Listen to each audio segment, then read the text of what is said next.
मैं आपको इस शेर के साथ दावत दूंगा। असर हुआ तो ये तकरीर का कमाल नहीं, असर हुआ तो ये तकरीर का कमाल नहीं। मेरा खुलूस मुखातब था, मैं कहाँ बोला, मेरा खुलूस मुखातब था, मैं कहाँ बोला। इस शेर के साथ मैं फ़ज़ीलत शेख सरफराज फैज़ी साहब को दावत दूंगा कि आप माइक में तशरीफ़ ले आएँ।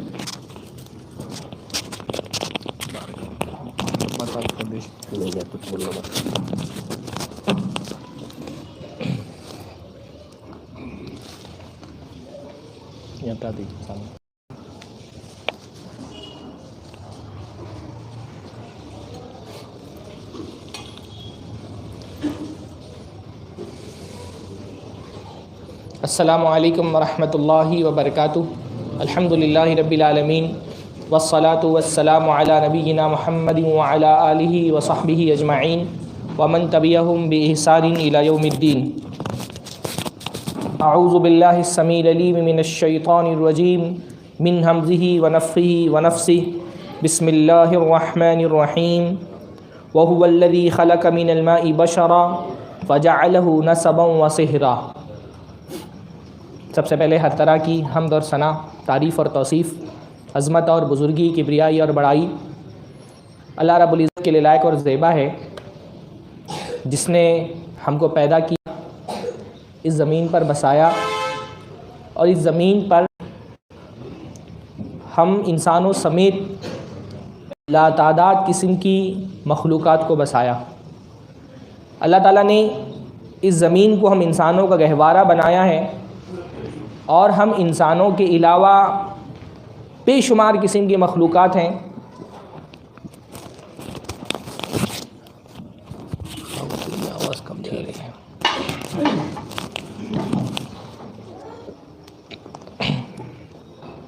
हम इंसानों के अलावा बेशुमार किस्म की मखलूक़ात हैं जिनको अल्लाह ताला ने ज़मीन पर बसाया है। पर हम इंसानों को अल्लाह ताला ने दुनिया के मुख्तलिफ़ जानवरों और जानदानों में बहुत यूनिक बनाया है। अल्लाह ताला ने हमको बहुत स्पेशल बनाया है। इस ज़मीन पर हम इंसानों के अलावा और भी बहुत सारी मखलूक़ात बसती हैं, पर अल्लाह ताला ने हमको बहुत सारी ऐसी खुसूसियात से नवाजा है जो ज़मीन पर बसने वाले किसी और जानदार को नहीं दी गई।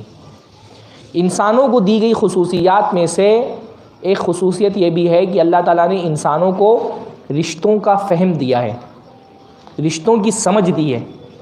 जैसा रिश्तों का फ़हम और जैसी रिश्तों की समझ अल्लाह ताला ने इंसानों को दी है, इंसानों के अलावा अल्लाह ताला ने दुनिया में और किसी मख़लूक़ को रिश्तों की इतनी बारीक और इतनी गहरी समझ नहीं दी है।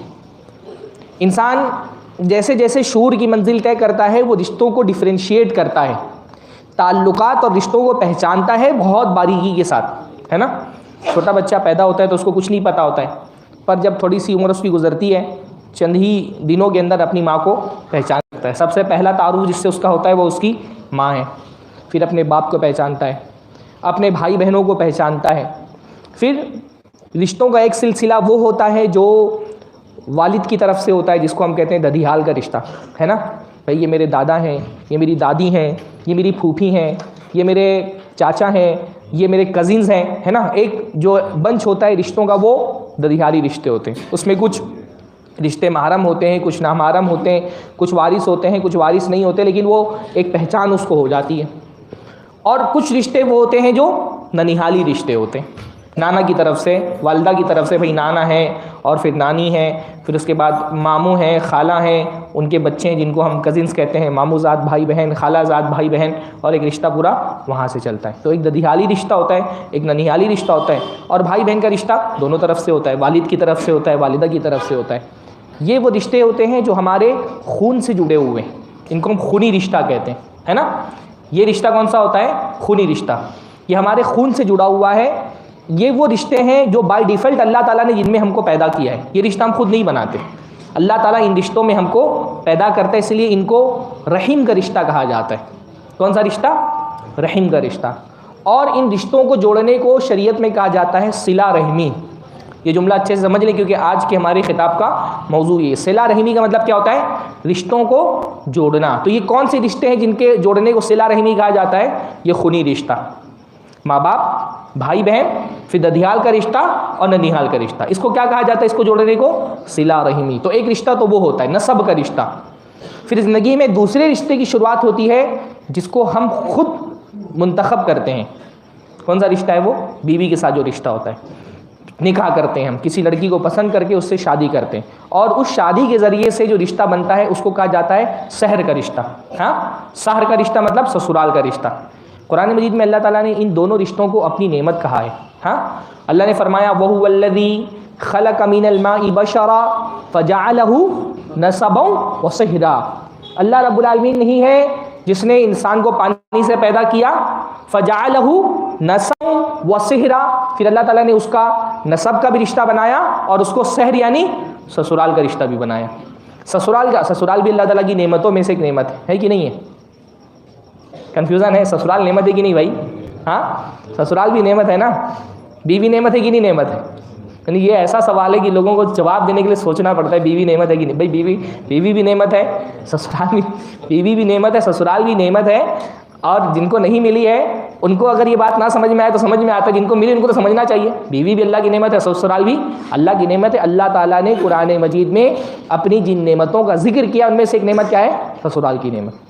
पर ससुराल वाली जो नेमत, ससुराल वाला जो रिश्ता है वो क्योंकि हमने अपनी मर्जी से जोड़ा है तो अल्लाह ताला ने उसको तोड़ने की भी हमको इजाज़त दी है ना। ससुराल का रिश्ता टूट सकता है भाई, या आदमी का अपनी बीवी से रिश्ता बहुत गहरा रिश्ता है, बहुत मोहब्बत वाला रिश्ता है, बहुत वाबस्तगी वाला रिश्ता है, लेकिन इस रिश्ते की प्रॉब्लम यह है कि ये टूट सकता है, इसको तोड़ा जा सकता है, इसमें तलाक हो सकती है। इसको ख़त्म करने की शरीयत ने इजाज़त दी क्योंकि हम अपनी मर्ज़ी से जोड़ते हैं। हो सकता है कि हमारा इंतखाब गलत हो, क्योंकि हम अपनी मर्ज़ी से जोड़ते हैं तो इसको तोड़ने की इजाज़त शरीयत में है। पर ये जो रिश्ता होता है खूनी रिश्ता, ये रहीम का रिश्ता है, ये खूनी रिश्ता है, इसको तोड़ने की इजाज़त हमको नहीं है। अल्लाह ताला की ये बहुत बड़ी नेमत है। अल्लाह रब्बुल आलमीन ने हमको खुसूसियात अता फरमाई हैं बतौर खुसूसियत जो और किसी को नहीं दी है। तो इस रिश्ते को तोड़ नहीं सकते, इसको जोड़ना बहुत बड़ी नेकी है। इन रिश्तों को, ख़ानदानी खूनी रिश्तों को जोड़ना बहुत बड़ी नेकी है और इनको तोड़ना बहुत बड़ा गुनाह है। ये जो खूनी रिश्ते होते हैं, ये जो नसबी रिश्ते होते हैं, ये जो रहीम का रिश्ता है, इसको जोड़ना बहुत बड़ी नेकी है और इसको तोड़ना बहुत बड़ा गुनाह है। कितनी बड़ी नेकी है आप इसका अंदाज़ा इस बात से लगाइए कि अल्लाह के नबी सल्लल्लाहु अलैहि वसल्लम जब मबूस किए गए तो अल्लाह के नबी सल्लल्लाहु अलैहि वसल्लम ने, आपको ये तो बात पता होगी ना कि अल्लाह के नबी सल्लल्लाहु अलैहि वसल्लम ने अपनी दावत का आगाज़ किया तो शुरुआत में जो अल्लाह के नबी सल्लल्लाहु अलैहि वसल्लम की दावत का फोकस था वो दीन की बेसिक चीज़ों पर था। मक्का में जब तक अल्लाह के नबी रहे, अल्लाह के नबी सल्लल्लाहु अलैहि वसल्लम ने बेसिक चीज़ों पर फोकस किया जो दीन के बुनियादी तकाज़े थे। पहले उनको अल्लाह के नबी सल्लल्लाहु अलैहि वसल्लम ने आगे रखा, सहाबा की उस पर तरबियत की। उसके बाद जब मदीना में गए तो फिर दूसरे फुरूई अहकाम नाज़िल हुए। मक्का में रहते हुए अल्लाह के नबी की दावत का जो मौजू था, अल्लाह के नबी सल्लल्लाहु अलैहि वसल्लम की इस्लाह का जो मौजू था वो क्या था? दीन की बेसिक चीज़ें।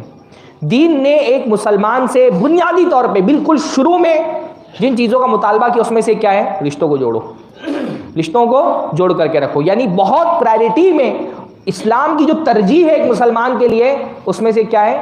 रिश्तों को जोड़ करके रखना। यानी इस्लाम में रिश्तों को जोड़ना कितना अहम है इसका अंदाज़ा इस बात से लगाइए। अल्लाह के नबी सल्लल्लाहु अलैहि वसल्लम ने अपनी दावत का आगाज़ किया।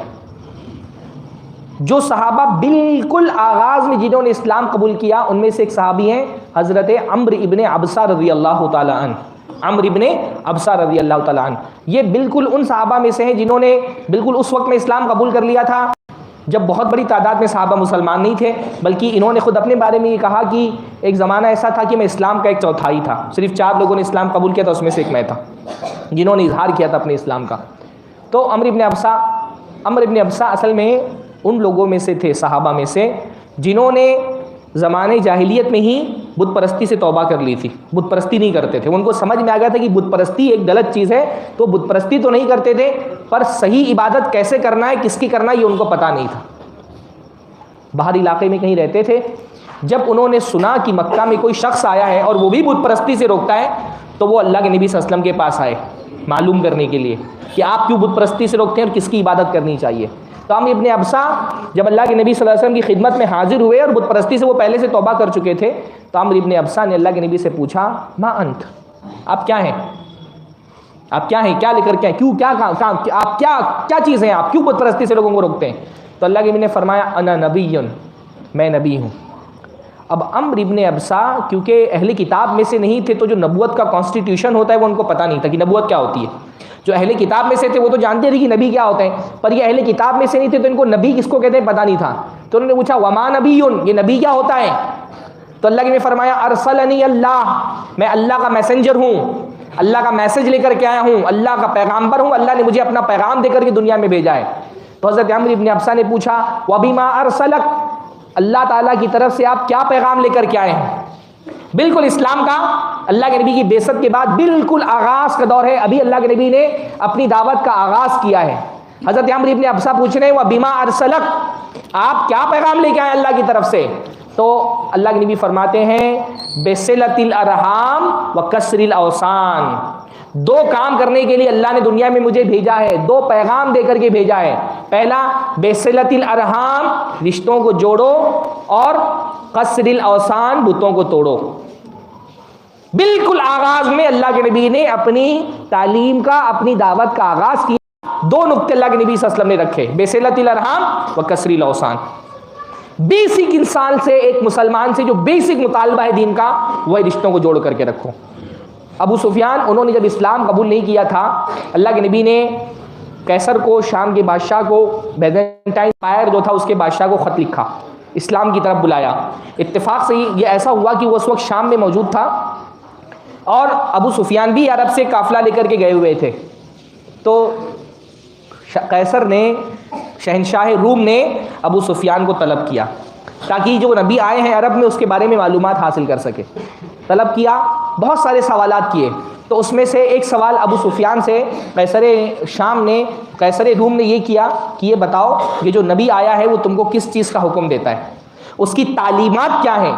तो हज़रत अबू सुफियान उस वक्त मुसलमान नहीं हुए थे, पर उन्होंने बड़े मुख्तसर अंदाज में अल्लाह के नबी सल्लल्लाहु अलैहि वसल्लम की तालीमात का खुलासा बयान किया।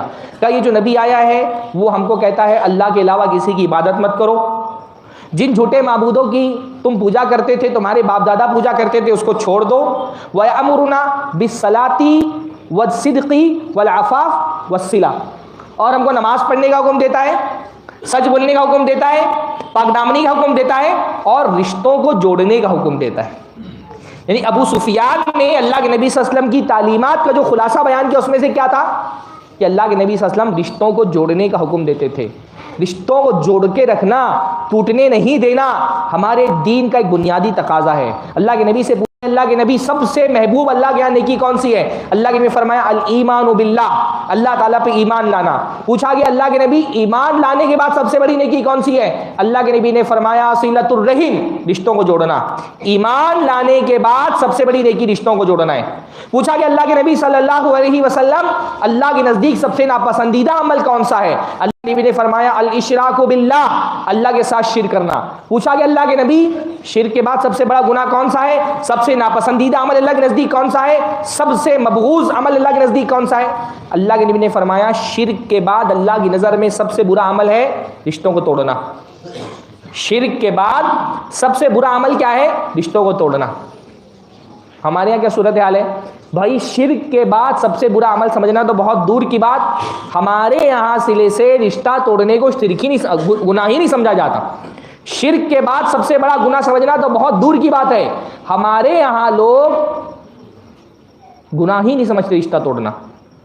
इसलिए हर फर्द बिल्कुल मौके की तलाश में बैठा होता है, कब किस रिश्तेदार से नाराज़ होने का मौका मिले और नाराज़ हो जाए, कब किससे ताल्लुकात ख़त्म करने का मौका मिले और ख़त्म कर दे, कब किससे रिश्ता तोड़ने का मौका मिले और रिश्ता तोड़ दिया जाए। और जहाँ रिश्ता तोड़ने का मौका मिलता है वहाँ रिश्ता तोड़ने से चूकता भी नहीं आदमी, है ना। और सबसे ज़्यादा रिश्ता तोड़ने का मौका कब मिलता है? हाँ, शादियों में जैसे हमारे यहाँ शादियों में निकाह ज़रूरी है, वलीमा ज़रूरी है, लाजिम है हर शादी में 2-4 रिश्तेदार ज़रूर नाराज़ होंगे। 2-4 रिश्तेदारों की नाराज़गी के बगैर शादियाँ हो ही नहीं रही भाई। छोटी छोटी बातों पर, यानी जिसके घर में शादी होती है ना, उसको सबसे बड़ा टेंशन होता है रिश्तेदारों को संभाल करके रखना। शादी में रिश्तेदारों को संभालना ना मेंढक तौलने जैसा काम हो गया है। मेंढक तौलना होता है ना, इधर से एक को पकड़ो उधर एक भाग जाए, उधर से पकड़ो इधर एक भाग जाए। शादी में रिश्तेदारों को संभालना बिल्कुल मेंढक तौलने जैसा काम हो गया। हाँ, इसको पकड़ रहे तो वो भाग रहे, उसको पकड़ रहे तो ये भाग रहे, यानी अपना रिश्ता तोड़ करके रखा है। जिसके घर में शादी उससे भी रिश्ता तोड़वा रहे हैं। हाँ भाई, बोल रहे कि इनको बुलाओगे तो हम नहीं आएंगे, हमको बुलाना है तो उनको मत बुलाओ, यानी अपना रिश्ता तोड़ करके रखा है। अब सामने वाले से बोल रहा है उनको मत बुलाओ, उनको शादी में बुलाया तो हम नहीं आएंगे, हम आ गए तो वो नहीं आना चाहिए, उसका चेहरा मुझको नहीं देखना है। अपना तोड़ा हुआ है, सामने वाले से भी तोड़वा रहे हैं। भाई छोटी छोटी बदनी लोग इतने नाजुक मिजाज हो गए हैं, खास तौर पे खवातीन, छोटी छोटी बातों पे रिश्ता टूट रहा है। हाँ, इतने हसास और इतने नाजुक मिजाज छोटी छोटी बातों पे। शादी का कार्ड व्हाट्सएप पे भेज दिया, फिजिकली देने के लिए नहीं आए कार्ड, हम इतने गिरे हुए हैं, व्हाट्सएप पे कार्ड भेज दिया हम आ जाएंगे, नहीं ऐसा नहीं चलने वाला। हाँ, किसी और के हाथ से भिजवा दिया, खुद नहीं लेकर के आए, रिश्ता तोड़ देंगे। अपना लाना चाहिए, किसी के हाथ से भिजवा दिया। हाँ, शादी का भिजवा दिया, फोन नहीं किए तो रिश्ता नहीं, अब नहीं चलेगा रिश्ता। आ गए भाई, फूफा लोगों के और बहनोइयों के तो अलग ही नखरे। शादी में सबसे ज्यादा तो फूफा लोगों को और बहनोइयों को संभालना है। हाँ, कितने नाजुक मिजाज। हाँ, कि पता नहीं किस बात पे नाराज है, डर एक सहमा हुआ होता है आदमी। रिश्तेदारों के लिए सहमा होता है आदमी, कब कौन सा रिश्तेदार पता नहीं किस बात पे नाराज हो जाए। क्योंकि हम जब मौका मिलता है रिश्ता तोड़ने का, चुकते नहीं ना छोटी छोटी बातों पे। अरे हम तो बैठे हुए थे निकाह में, पीछे बैठे थे, किसी ने आगे बुलाया ही नहीं हमको। हाँ, दूल्हे के साथ खाना ही नहीं खिलाए, विदाई अच्छे से नहीं दी, ख्याल नहीं रखा।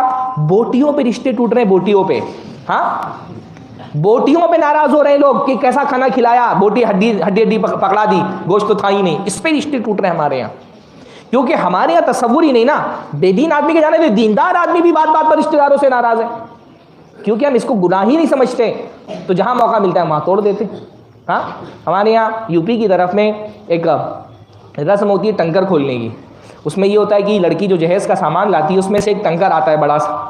उस बड़े से टंकर में माँ बाप ने पता नहीं कब से उसके बचपन से ही सामान एक एक जमा करके रखा होता है कि बेटी टंकर में लेकर के जाएगी। तो जो टंकर का सामान होता है वो असल में रिश्तेदारों के लिए होता है, लड़के के जो रिश्तेदार होते हैं।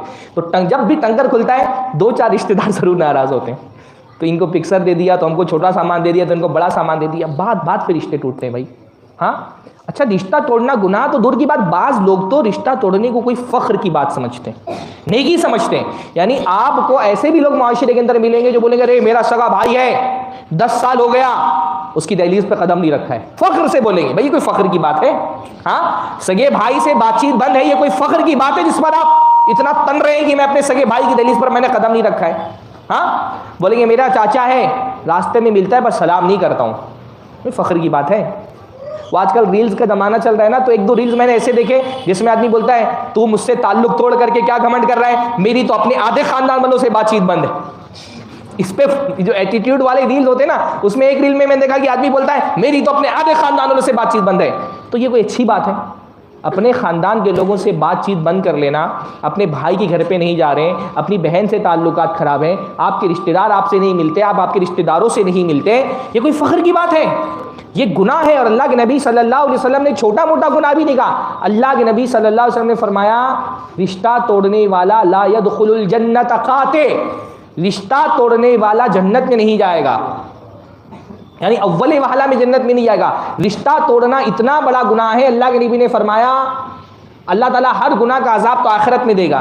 2 गुनाह ऐसे हैं जिनका कुछ ना कुछ अजाब, जिनकी कुछ ना कुछ सज़ा अल्लाह ताला बंदे को दुनिया में ही दे देता है, बाकी आखिरत में जो उसका अजाब है वो अपनी जगह पर। 2 गुनाह ऐसे हैं जिनकी कुछ ना कुछ सज़ा अल्लाह ताला बंदे को दुनिया में दे देता है। एक अल्लाह के बंदों पे जुल्म करना और दूसरा रिश्ता तोड़ना।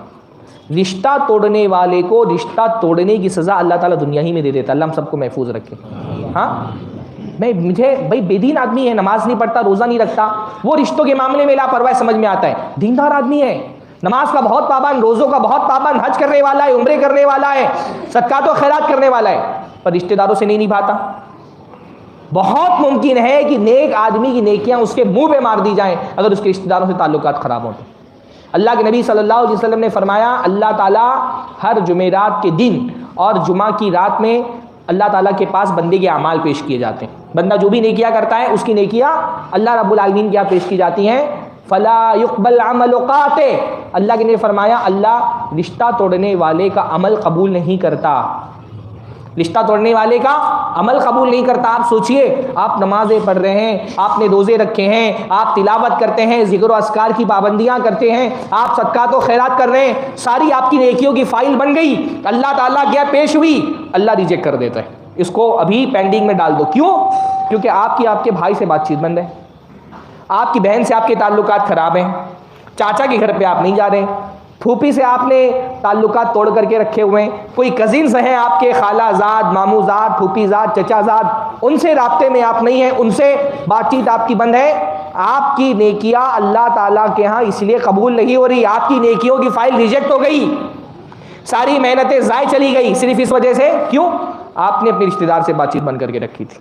इसलिए रमज़ान आने वाला है भाई, रमज़ान की तैयारियों में से एक तैयारी ये भी है, हाँ, राशन वाशन भराने और सारी तैयारियां करने के साथ सबसे बड़ी तैयारी ये है कि रमज़ान में आपकी नेकियां अल्लाह क्या कबूल हो। इसके लिए काम आपको और क्या करना है, किसी रिश्तेदार से बातचीत बंद है तो ताल्लुकात दोबारा दुरुस्त कर लें। हाँ, अल्लाह के नबी सल्लल्लाहु अलैहि वसल्लम फरमा रहे हैं कि रिश्ता तोड़ने वाले का अमल ही अल्लाह रब्बुल आलमीन की बारगाह में कबूल नहीं होता। रिश्ता तोड़ना इतना बड़ा गुनाह है, अल्लाह हम सबको हिफाजत फरमाए। भाई रिश्ता जोड़ना नेकी है, नेकी सवाब का काम है, अल्लाह के नबी सल्लल्लाहु अलैहि वसल्लम की सुन्नत है रिश्ता जोड़ना। हाँ, रिश्तेदारों के साथ हुस्ने सुलूक करना, वालिदैन के साथ, भाई बहनों के साथ, ख़ानदान के लोगों के साथ। अल्लाह के नबी सल्लल्लाहु अलैहि वसल्लम तो रिश्तों के मामले में इतने हसास थे, आप अंदाज़ा लगाइए कि मुशरिकीन मक्का जो अल्लाह के नबी को सताते थे, अल्लाह के नबी के रिश्तेदार ही थे ना, ख़ानदानी के लोग थे भाई, जितने भी लोग थे सारे कुरैश के थे। कुरैश की अलग अलग शाखें जो थी वो किसी ना किसी तरह उनका नसब जा करके अल्लाह के नबी सल्लल्लाहु अलैहि वसल्लम के नसब से मिल जाता था, थे सब रिश्तेदार अल्लाह के नबी सल्लल्लाहु अलैहि वसल्लम के। ये मुशरिकीन जो अल्लाह के नबी को सताने वाले थे, गालियाँ देने वाले थे, रास्ते में कांटे बिछाने वाले थे, गलाज़तें अल्लाह के नबी पे इबादत की हालत में ला करके डाल देते थे, इनसे मुखातब होकर के अल्लाह के नबी ने कहा कि मैं तुम्हारे दीन से तो बरी हूँ, तुम्हारे दीन से मेरा कोई ताल्लुक़ नहीं, तुम्हारी बुत परस्ती से मेरा कोई ताल्लुक़ नहीं, तुम्हारे बुतों से मैं बरी हूँ, वलाकिन इन्ना ली बिकुम रहीमा, लेकिन तुम मेरे रिश्तेदार हो, मेरे साथ तुम्हारा ख़ानदानी ताल्लुक़ है, मेरे रहमी रिश्तेदार हो। फ़अबुल्लुहा बिबलालिहा, ये जो रिश्तेदारी है तो मुझे कितना भी सता लो, परेशान कर लो, इस रिश्तेदारी को मैं नहीं तोड़ूंगा। मुशरिकीन है, कुफ्फार है, क्या करें, सता लो जितना सताना है, दीन से तो तुम्हारे मेरा कोई ताल्लुक़ नहीं, पर जो रिश्ते के तकाजे हैं वो मैं निभाता रहूँगा, उसको मैं नहीं तोड़ूंगा। अल्लाह के नबी रिश्तों के मामले में कितने हसास थे, आप अंदाज़ा लगाइए। जब अल्लाह के नबी पे पहली वही आई, घबराए हुए अल्लाह के नबी सल्लल्लाहु अलैहि वसल्लम हज़रत खदीजा के पास आए। अल्लाह के नबी को डर था कि मुझे कुछ हो ना जाए। हाँ, फ़ौरन हज़रत खदीजा से कहा मुझे चादर उड़ाओ, चादर उड़ाओ। उन्होंने चादर उड़ा दी, तसल्ली दी अल्लाह के हज़रत खदीजा ने। अल्लाह के वो डर था कि मुझे कुछ हो ना जाए, कहीं मैं हलाक ना हो जाऊँ, किसी मुसीबत का शिकार ना हो जाऊँ। तो हज़रत खदीजा ने तसल्ली दी कि आप घबराइए नहीं, आपको कुछ नहीं होगा, अल्लाह आपको रुसवा नहीं होने देगा, अल्लाह आपको ज़ाय नहीं होने देगा, अल्लाह आपको बर्बाद नहीं होने देगा। क्यों? क्योंकि आप बहुत नेक हैं। फरमाया कल्ला ला युख़ज़ीकल्लाहु अबदा, ऐ मेरे शौहर नामदार, आपको डरने की ज़रूरत नहीं है, अल्लाह आपको रुसवा नहीं करेगा, अल्लाह आपको ज़ाय नहीं होने देगा। क्यों? क्योंकि आप बहुत नेक हैं। फिर बतौर मिसाल हज़रत खदीजा ने अल्लाह के नबी की चंद नेकियां अल्लाह के नबी को याद दिलाई, ताकि वो तसल्ली रखें कि नेक लोगों को अल्लाह ज़ाय नहीं करता, तो आप भी नेक है तो अल्लाह आपको भी रुसवा नहीं होने देगा। भाई किसी इंसान की शख्सियत को सबसे करीब से कौन जानता? उसकी बीवी ना। हज़रत खदीजा जैसी बीवी जब अल्लाह के नबी की शख्सियत को एनालाइज कर रही हैं, आपकी शख्सियत का तज्जिया कर रही हैं और आपकी शख्सियत की चंद खूबियाँ आपके सामने बयान कर रही हैं, हज़रत खदीजा की नज़र में अल्लाह के नबी की शख्सियत की कौन सी खूबी ऐसी थी जो सबसे नुमाया थी, जिसको उन्होंने सबसे पहले जिक्र किया? फरमाया इन्नका लतसिलुर रहीम, ऐ मेरे शौहर आप तो रिश्तों को जोड़ने वाले हैं, आप रिश्तों को जोड़ने वाले हैं, आप सच बात बोलते हैं, आप गरीबों का सहारा बनते हैं, आप मोहताजों को ताउन करते हैं। बहुत सारी नेकियां याद दिलाई, पर सबसे पहले जिस नेकी का तज़किरा किया वो क्या है? इन्नका लतसिलुर रहीम, कि आप तो रिश्तों को जोड़ने वाले हैं। जो रिश्तों को जोड़ेगा अल्लाह ताला उसको ज़ाय नहीं करता। अल्लाह ने रिश्ते से वादा किया है, रिश्तेदारी से अल्लाह ने वादा किया है, जो तुझको जोड़ेगा मैं उसको जोड़ूंगा, जो तुझको तोड़ेगा मैं उसको तोड़ूंगा। तो हज़रत खदीजा जब अल्लाह के नबी की शख्सियत को एनालाइज कर रही है, अल्लाह के नबी की शख्सियत में उनको सबसे नुमाया खूबी क्या दिखाई दे रही है? कि अल्लाह के नबी रिश्तों को जोड़ने वाले थे। रिश्तों को जोड़ना अल्लाह के नबी सल्लल्लाहु अलैहि वसल्लम की सुन्नत है। अल्लाह के नबी रिश्तों के मामले में कितने हसास थे, इसका अंदाज़ा इस वाक़े से लगाइए। एक मरतबा अल्लाह के नबी ने सहाबा से कहा, सतफ्तहून मिस्रा, अनकरीब तुम मिस्र फ़तेह कर लोगे। मिस्र जानते हैं ना, मिस्र एक मुल्क है ना, इजिप्ट। हाँ, अल्लाह के नबी ने फरमाया अनकरीब तुम मिस्र फ़तेह कर लोगे। तो जब मिस्र फ़तेह करना तो मिस्र वालों के साथ अच्छा सलूक करना, क्योंकि वो हमारे रिश्तेदार हैं। मिस्र वाले क्या हैं? हमारे रिश्तेदार हैं, हमारे ख़ानदान के लोग भी हैं और हमारा ससुराली रिश्ता भी है मिस्र के साथ। अब ये बज़ाहिर बहुत ताज्जुब की बात है कि मिस्र के लोगों से अल्लाह के नबी सल्लल्लाहु अलैहि वसल्लम का ख़ानदानी रिश्ता क्या हो सकता है? अगर आप जोग्राफिया में देखेंगे तो मिस्र का तो बेशतर हिस्सा अरब से बाहर है, मिस्र का बेशतर हिस्सा अफ्रीका में है ना। जोग्राफियाई एतबार से मिस्र अफ्रीका, ज़्यादातर उसका हिस्सा अफ्रीका में है। उस ज़माने में मिस्र वालों की ज़बान भी अलग, मिस्र वालों का ख़ानदान भी अलग, उनकी करेंसी भी अलग, उनका कल्चर भी अलग। भाई अल्लाह के नबी सल्लल्लाहु अलैहि वसल्लम अरब में पैदा हुए, मक्का में कौन सा ख़ानदान है? कुरैश का ख़ानदान है। और मिस्र का ख़ानदान कौन सा ख़ानदान है? किब्ती ख़ानदान है ना, फ़िरौन जिस ख़ानदान का था, है ना। दोनों अलग अलग ख़ानदान, दोनों की तहजीब अलग, दोनों का कल्चर अलग, दोनों की ज़बान अलग, इवन करेंसी भी दोनों की अलग है। तो आखिर मिस्र में अल्लाह के नबी की क्या रिश्तेदारी थी? तो शाहीन हदीस ने जब इस हदीस की शरह की, बज़ाहिर ये बहुत ताज्जुब की बात थी कि अल्लाह के नबी फरमा रहे मिस्र वाले हमारे रिश्तेदार हैं। तो जब शाहीन हदीस ने इसकी तहकीक की तो वो इस नतीजे में पहुँचे कि जब हम अल्लाह के नबी सल्लल्लाहु अलैहि वसल्लम का नसब देखते हैं तो अल्लाह के नबी का नसब कई पुश्तों के पीछे, यानी तकरीबन 60 नस्लों के पहले अल्लाह के नबी सल्लल्लाहु अलैहि वसल्लम का नसब किस नबी से जाकर के मिलता है? हाँ, हज़रत इस्माइल से। हज़रत इस्माइल के वालिद कौन है? हज़रत इब्राहीम। हज़रत इब्राहीम असलन इराक़ के थे। हाँ, इराक़ के थे। इराक़ से जब उन्होंने इस्लाम का प्रचार शुरू किया अपनी बीवी के साथ, उनकी बीवी कौन है? हज़रत सारा, है ना। पहली बीवी कौन है? हज़रत सारा। हज़रत सारा के साथ जब उनके कौम के लोगों ने उनको निकाल दिया तो वो अलग अलग इलाक़ों में गए। अपने इन हिजरतों में एक मरतबा वो मिस्र से भी गुज़रे। सही मुस्लिम में बहुत तफसीली रिवायत मौजूद है। मिस्र गए हज़रत सारा के साथ। हज़रत सारा के साथ जब मिस्र गए तो जो उस ज़माने में मिस्र का फ़िरौन था उसकी नीयत हज़रत सारा को देख करके ख़राब हो गई और फ़िरौन ने हज़रत सारा की इज़्ज़त पर हाथ डालना चाहा। लेकिन अल्लाह ताला ने एक करामत की और हज़रत सारा की इज़्ज़त बच गई और फ़िरौन जो है उसको फालिज मार दिया जब उसने हज़रत सारा की इज़्ज़त पर हाथ डालना चाहिए। तो एक करामत थी हज़रत सारा की, हज़रत इब्राहीम का मौजज़ा था। तो फ़िरौन डर गया, उसको लगा कि इनके पास कोई शैतानी कुव्वत है, तो उसने डर करके हज़रत सारा को छोड़ दिया और उनसे छुटकारा पाने के लिए अपने ख़ानदान की एक औरत हज़रत सारा को गिफ्ट कर दी, लौंडी बना करके कि ये लौंडी लेके जाओ और मेरे घर से बाहर निकलो। हज़रत सारा उस औरत को लेकर के आई और हज़रत इब्राहीम से उस औरत की शादी करा दी। कौन थी वो औरत? हज़रत हाजर। हज़रत हाजर असलन कहाँ की थी? मिस्र की थी। हाँ, हज़रत इब्राहीम से उनकी शादी करा दी। फिर हज़रत इब्राहीम को हज़रत हाजर से एक औलाद हुई, हज़रत इस्माइल। फिर हज़रत इस्माइल और हज़रत हाजर को ले जा करके बसा दिया हज़रत इब्राहीम ने मक्का में। वहीं हज़रत इस्माइल की नस्ल चली और उसी नस्ल से तकरीबन 60 नस्लों के बाद अल्लाह के नबी मोहम्मद रसूलुल्लाह सल्लल्लाहु अलैहि वसल्लम की पैदाइश हुई। हाँ, 60 नस्लों के बाद अल्लाह के नबी सल्लल्लाहु अलैहि वसल्लम की पैदाइश हुई। यानी 60 नस्लों के पीछे अगर जाएं, 60 पुश्तों के पीछे हज़रत हाजर जो अल्लाह के नबी की दादी थी वो कहाँ की थी? मिस्र की थी। इतना पुराना रिश्ता अल्लाह के नबी का था पर अल्लाह के नबी इस रिश्ते को भूले नहीं। हाँ, 60 पुश्तों के पीछे जो एक दादी थी वो क्योंकि मिस्र की थी तो अल्लाह के नबी ने फरमाया देखो जब मिस्र कर फतेह करना तो मिस्र वालों के साथ अच्छा सलूक करना। क्यों? क्योंकि ये मिस्र वाले हमारे रिश्तेदार हैं। हमारी जो दादी थी 60 नस्लों के पहले वो कहाँ की थी? मिस्र की थी। हाँ, मैं तो बोलता हूँ हमारे यहाँ ऐसे लोग बहुत मादूम होंगे जो 5 नस्लों के पीछे अपना नसब बयान भी कर सकें। हैं आप में से ऐसे लोग जो 5 पुश्तों 5? हाँ, बहुत मुश्किल से। बल्कि मैं तो देख रहा हूँ जो लड़के ना जिनके दादा का उनकी ज़िंदगी में से पहले इंतकाल हो गया वो लड़के अपने दादा का नाम नहीं जानते कितने सारे।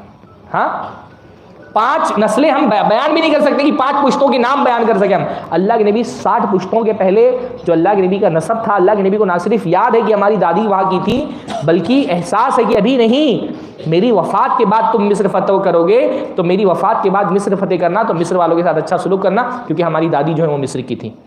हाँ, और अल्लाह के नबी का ससुराली रिश्ता क्या था मिस्र वालों के साथ?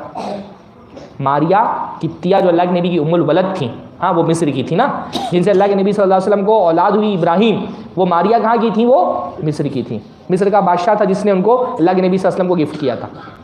तो कहने का ये मतलब है कि रिश्ता जोड़ना ये अल्लाह के नबी सल्लल्लाहु अलैहि वसल्लम की सुन्नत है, बहुत बड़ी नेकी है रिश्ता जोड़ना। यानी अल्लाह के नबी सल्लल्लाहु अलैहि वसल्लम जब मदीना में आए तो मदीना के लोगों को 4 चीज़ों की नसीहत की सिर्फ। फरमाया अफ़शुस सलाम, सलाम को फैलाओ, वातिमुत ताम, खाना खिलाओ, हाँ, वसलुल अरहाम, रिश्तों को जोड़ो, वसल्लु बिल्लैली वन्नासु नियाम, और रात में जब लोग सो रहे हो तो नमाज पढ़ो। 4 काम करने के लिए कहा, सलाम फैलाओ, खाना खिलाओ, रिश्तों को जोड़ो, और रात में जब लोग सो रहे हो नमाज पढ़ो। उदखुलुल जन्नत बिसलाम, सलामती के साथ जन्नत में चले जाओ, सलामती के साथ, बगैर किसी हेजिटेशन के, बगैर किसी अजाब के जन्नत में चले जाओ। जन्नत में जाने का रास्ता सिला रहमी से होकर के गुजरता है, और दुनिया में भी सिला रहमी की बहुत बरकतें हैं। इसलिए अल्लाह के नबी ने फरमाया अपने सहाबा को खिताब करते हुए कि मन सर्रहु अय्युबसत लहु फी रिज़्क़ि व युनसा लहु अथरुहु, जिसको ये बात पसंद हो, ये बात अच्छी लगती हो कि उसके रिस्क में बरकत हो, कुशादगी हो, अल्लाह ताला उसके माल में, उसके रिस्क में बरकत दे, और उसकी मौत ताखिर से आए, यानी उम्र लंबी हो जाए, वो क्या करे, अपने रिश्तेदारों को जोड़े, रिश्तों को जोड़े। रिश्तों को जोड़ने का फ़ायदा क्या होता है, दुनिया में अल्लाह रब्बुल आलमीन रिस्क में बरकत देता है और उम्र लंबी कर देता है अल्लाह ताला। इसलिए आप ये सिर्फ अल्लाह के नबी की हदीस नहीं, अमली तौर पे आप मुशाहदा ये करेंगे कि जो लोग रिश्तेदारों को लेते देते रहते हैं, उनके साथ जोड़ करके रखते हैं, अल्लाह ताला दुनिया में उनके माल में बहुत बरकत देता है। खिलाने पिलाने वालों को आप देखेंगे, रिश्तेदारों में जिनका मिजाज खिलाने पिलाने का होता है ना, अल्लाह उनको देता भी खूब है। जो रिश्तेदारों पे खर्च करते हैं, अल्लाह ताला उनके माल में बरकत भी बहुत देता है। एक ईमान वाला बंदा, वो सिर्फ नाम से नहीं पहचाना जाना चाहिए कि ये ईमान वाला है, उसका अपने रिश्तेदारों के साथ सुलूक ऐसा होना चाहिए कि वो अपने रिश्तेदारों के साथ सुलूक में पहचाना जाए कि ईमान वाला है। अल्लाह ने फरमाया मन काना युमिनु बिल्लाहि वल यौमिल आखिर फलयसिल रहिमा, जो अल्लाह और आखिरत के दिन पर ईमान रखता है वो क्या करे, अपने रिश्तों को जोड़ करके रखे। रिश्तों को जोड़ना ये ईमान का तकाजा है। अल्लाह के नबी सल्लल्लाहु अलैहि वसल्लम ने रिश्तों को जोड़ने की नेकी को ईमान से जोड़ा है। ईमान होगा तो आदमी अपने रिश्तेदारों को जोड़ करके रखेगा अपने साथ। अच्छा, ये बार बार जो हदीसों में जो बार बार रिश्तों को जोड़ने की ताकीद आई है, ये रिश्तों को जोड़ने का मतलब क्या होता है,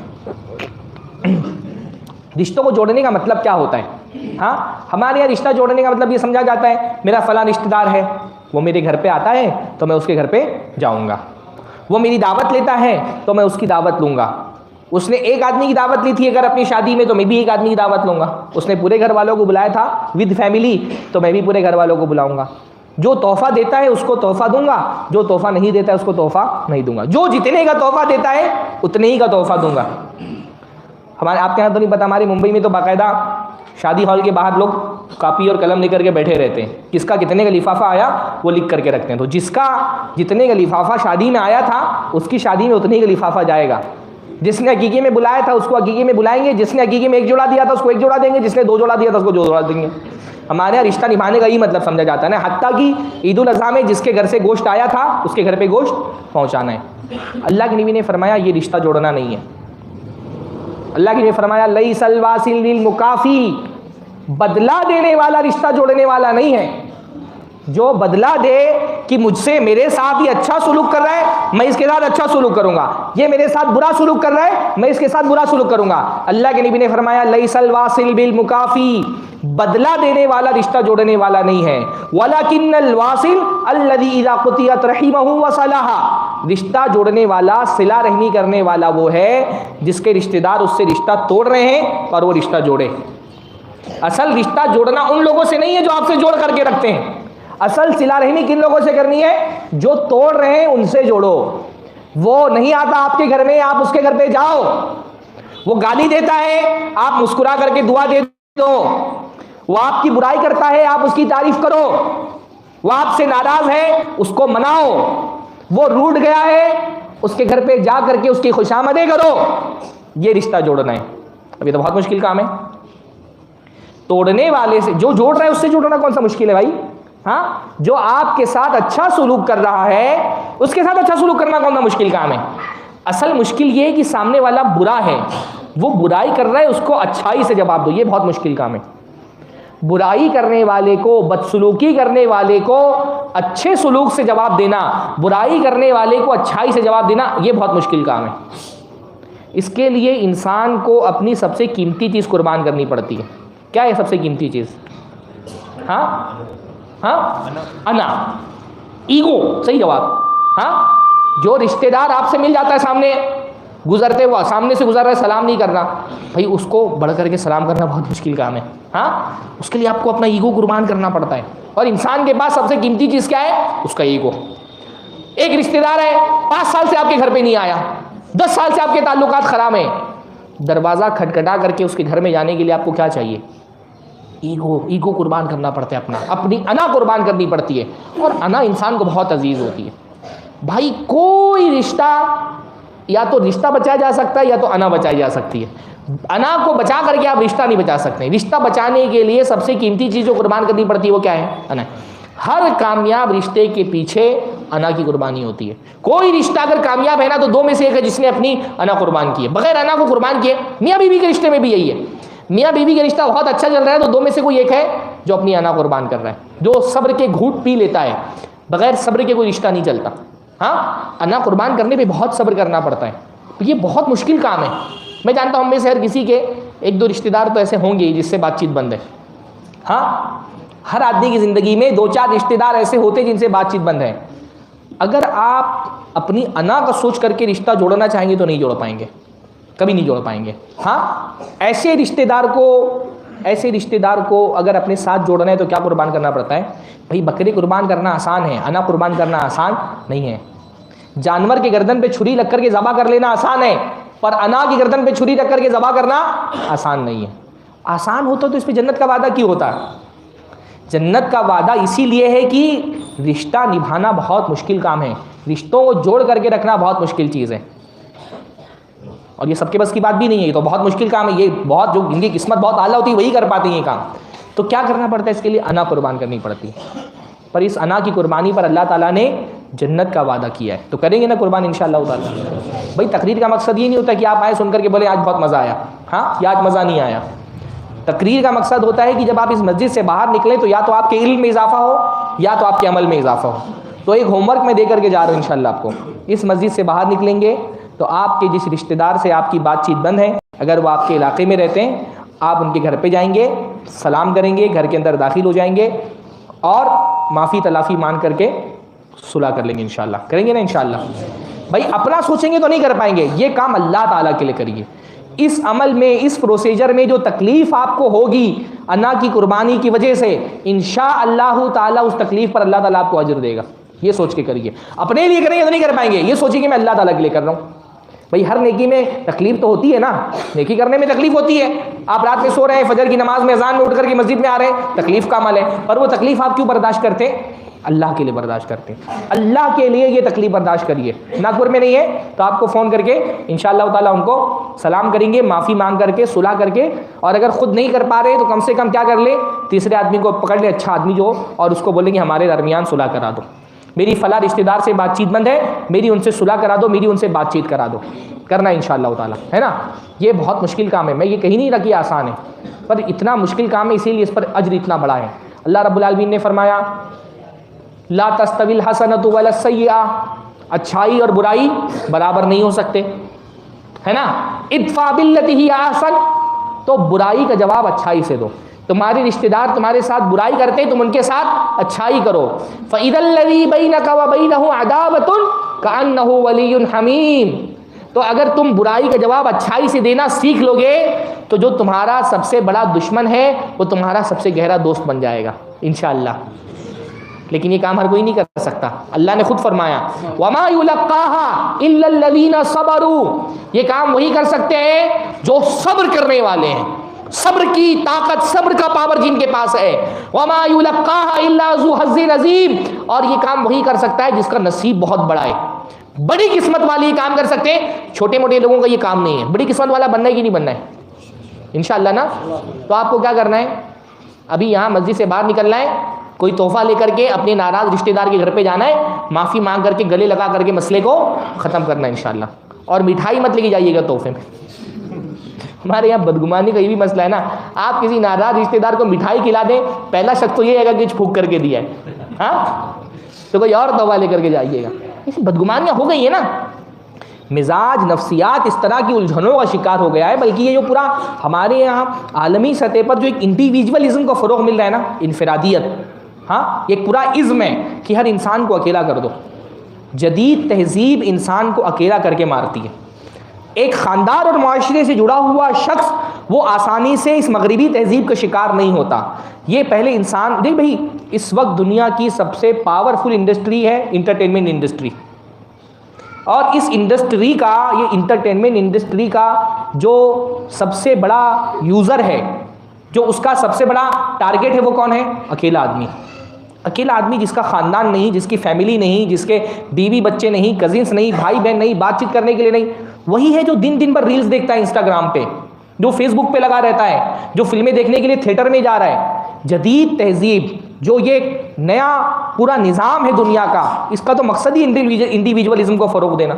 ये बार बार आप देखते हैं ना माशरे के अंदर, जो एक बार बार एक बड़े ख़ानदान को एक बुरा ख़ानदान बताया जाता है, हाँ, और छोटा ख़ानदान अच्छा ख़ानदान बताया जाता है। ये ख़ानदान को तोड़ने पे तहजीब, ये तहजीब ख़ानदानों को तोड़ने पे लगी हुई है।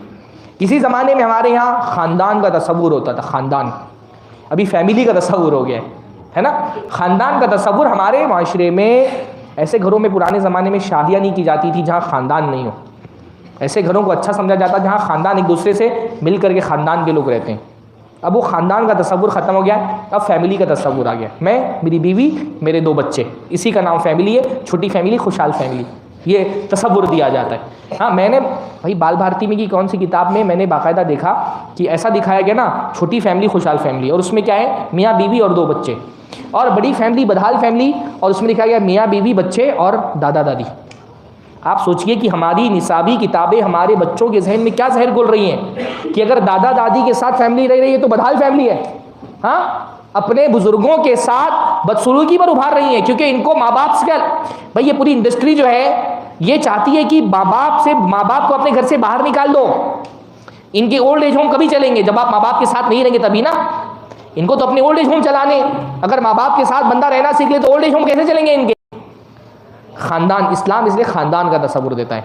माँ बाप हैं आपके, हाँ, भाई बहन हैं आपके, इनसे जोड़ करके रखिए। हाँ, अल्लाह के नबी सल्लल्लाहु अलैहि वसल्लम से एक मरतबा हज़रत अबू हुरैरा ने शिकायत की। अल्लाह के नबी सल्लल्लाहु अलैहि वसल्लम, हमारे यहाँ होता है ना कि भाई हम रिश्तेदारों से इसलिए नहीं जोड़ के रखते, हमारे रिश्तेदार ज़रा सा ओवर है, नुकसान पहुँचाते हैं हमको, अगर उनसे ताल्लुकात निभाएंगे तो वो नुकसान पहुँचाएंगे। हाँ, कम से कम ऐसे रिश्तेदार जिनसे आपको नुकसान का अंदेशा है, उनसे बेसिक ताल्लुकात बना करके रखें। बेसिक ताल्लुकात यानी सलाम दुआ करिए, कोई बीमार है तो इयादत के लिए जाइए, किसी खुशी में उनको अपने साथ शरीक कर ले, उनकी खुशियों में आप शरीक हो जाएं, कोई गम है तो उनके साथ उनका गम बांट दीजिए। बेसिक ताल्लुकात बना करके रखिए और डरिए नहीं। हज़रत अबू हुरैरा ने एक मरतबा अल्लाह के नबी से शिकायत की कि अल्लाह के नबी सल्लल्लाहु अलैहि वसल्लम, मेरे कुछ रिश्तेदार हैं, मैं उनके साथ जोड़ता हूँ तो वो तोड़ते हैं, मैं बनाता हूँ वो ख़राब करते हैं, मैं उनके साथ समझदारी दिखाता हूँ वो मेरे साथ नासमझी और जहालत पर, तो मैं क्या करूँ, कब तक ऐसे रिश्तेदारों को बर्दाश्त करूँ। तो अल्लाह के नबी ने हज़रत अबू हुरैरा से कहा, अबू हुरैरा अगर मामला ऐसा ही जैसा तुम बता रहे हो तो फिर तो गोया कि तुम उनके मुँह में खाक डाल रहे हो। हाँ, ऐसे रिश्तेदारों के साथ जोड़ के रखना तो ऐसे गोया कि उनके मुँह में मिट्टी डाल रहे हो। और अबू हुरैरा, जब तक तुम ऐसे रिश्तेदारों के साथ अच्छा सलूक करते हो, अल्लाह ताला की तरफ से एक फ़रिश्ता तुम्हारी मदद के लिए मुतय्यन रहता है। अल्लाह का फ़रिश्ता अगर आपकी मदद करे किसी मामले में तो रिश्तेदार कुछ बिगाड़ सकते हैं। हाँ, अगर आप चाहते हैं कि अल्लाह ताला अपने फ़रिश्तों के ज़रिए से आपकी मदद करे तो आपको क्या करना पड़ेगा, ऐसे रिश्तेदार जो आपके साथ जहालत बरत रहे हैं उनके साथ अच्छाई करनी पड़ेगी। हाँ, किसी भी तरह की जहालत, यानी बाज़ लोग, मतलब अभी मुझे उम्मीद है कि आप लोगों के दिल में बात आ रही होगी कि बातचीत कर लेना चाहिए। हाँ, पर शैतान एक बात ये जहन में डाल देता है ना कि नहीं, मेरे रिश्तेदार तो बहुत ख़तरनाक हैं। हाँ, और लोगों के रिश्तेदार उतने तो नुकसान पहुँचाने वाले नहीं थे, मेरे रिश्तेदारों के साथ एक बड़ा मामला है मेरा। हाँ, मुश्ताक यूसुफ़ी ने कहीं पर लिखा है कि दुश्मन जो है 3 तरह के होते हैं, दुश्मन, फिर उनसे बड़े जानी दुश्मन, फिर उनसे बड़े रिश्तेदार। तो बहुत सारे लोग आते हैं खिताब के बाद मेरे और मुझसे कहते हैं, मौलाना हमारी रिश्तेदार बड़ा आला लेवल के दुश्मन है, बहुत बड़े दुश्मन है, बहुत बड़ा नुकसान हमको पहुंचा सकते हैं। आप सोचिए इससे बड़ा नुकसान और क्या होगा। हज़रत आयशा रज़ी अल्लाह तआला अन्हा पर जब इल्ज़ाम लगा, मुनाफिकीन ने इल्ज़ाम लगाया, तोहमत लगाई, तो मुनाफिकीन ने जब प्रोपेगेंडा किया तो उस प्रोपेगेंडे का शिकार बाद सहाबा भी हो गए। उन्हीं सहाबा में से कौन थे? हज़रत मिस्ता बिन उसासा रज़ी अल्लाह तआला अन्हु। और मिस्ता बिन उसासा हज़रत आयशा के रिश्तेदार थे, हज़रत अबू बकर के रिश्तेदार थे, किसी हैसियत से उनके नवासे लगते थे। ग़ालिबन इनकी वालदा जो थी वो उनकी खालाजाद बहन थी। मिस्ता बिन उसासा की जो वालदा थी वो हज़रत अबू बकर की खालाजाद बहन थी। अपने ख़ानदान का अपनी रिश्तेदार अपनी बेटी पर इल्ज़ाम लगाने वालों के साथ शरीक हो गया। इससे बड़ा कोई जुर्म हो सकता है? हाँ, मेरी बेटी पर इल्ज़ाम लगा और इल्ज़ाम लगाने वालों में मेरे दुश्मनों के साथ कौन खड़ा है? मेरा एक रिश्तेदार खड़ा है। काबिल बर्दाश्त चीज़ थी नहीं ना। अल्लाह ताला ने हज़रत आयशा की बारात नाजिल कर दी, सूरत नूर की आयतें नाजिल हो गई और जो सज़ा के मुस्तहिक़ थे उनको सज़ाएँ दे दी गई। अब हज़रत अबू बकर को गुस्सा था कि मेरे दुश्मनों के साथ मिस्ता बिन उसासा खड़ा हो गया। मिस्ता बिन उसासा ना सिर्फ ये कि हज़रत अबू बकर के रिश्तेदार थे बल्कि गरीब इंसान थे, तो उनके घर का खर्च हज़रत अबू बकर संभालते थे, राशन उनके घर पे हज़रत अबू बकर भराते थे। तो हज़रत अबू बकर ने कहा आज से मिस्ता से मेरा ताल्लुक़ ख़त्म, अब मैं उसको कुछ नहीं दूंगा, मेरे घर से उसके घर पे पैसा नहीं जाएगा, मैं नहीं उसके घर का राशन भरवाता। मेरी बेटी पर इल्ज़ाम लगाने वालों के साथ खड़ा था वो, गुस्सा था उनको। अल्लाह ताला ने कुरान में आयतें नाजिल फरमा दी। अल्लाह ने फरमाया वला यअतली उलुल फज़्लि मिनकुम वस्सा, कि जिनको अल्लाह ताला ने माल से कुशादगी से अपने फजल व नेमत से नवाजा है वो कसम ना खाएं यूँ तो उलिल कुर्बा, कि वो रिश्तेदारों को, मुहाजिरीन को और गरीबों को नहीं देंगे। हज़रत मिस्ता बिन उसासा रिश्तेदार भी थे, मुहाजिर भी थे और गरीब भी थे। कई कसम ना खाओ।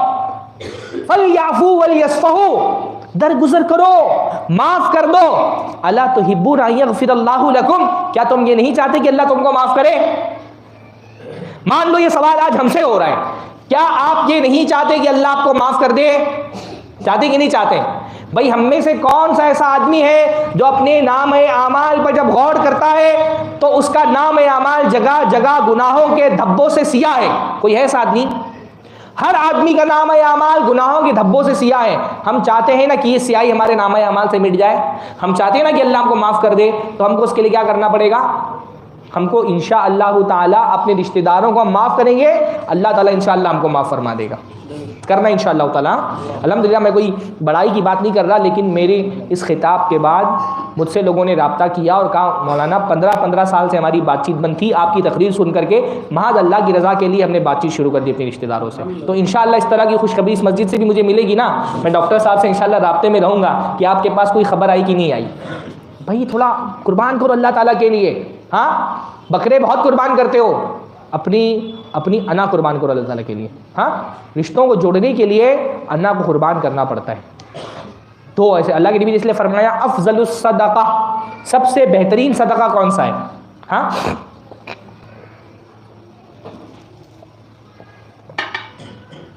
अल्लाह के नबी ने फरमाया अफजलुस सदका अला ज़िर्रिहिमिल काशिह, सबसे बेहतरीन सदका कौन सा सदका है?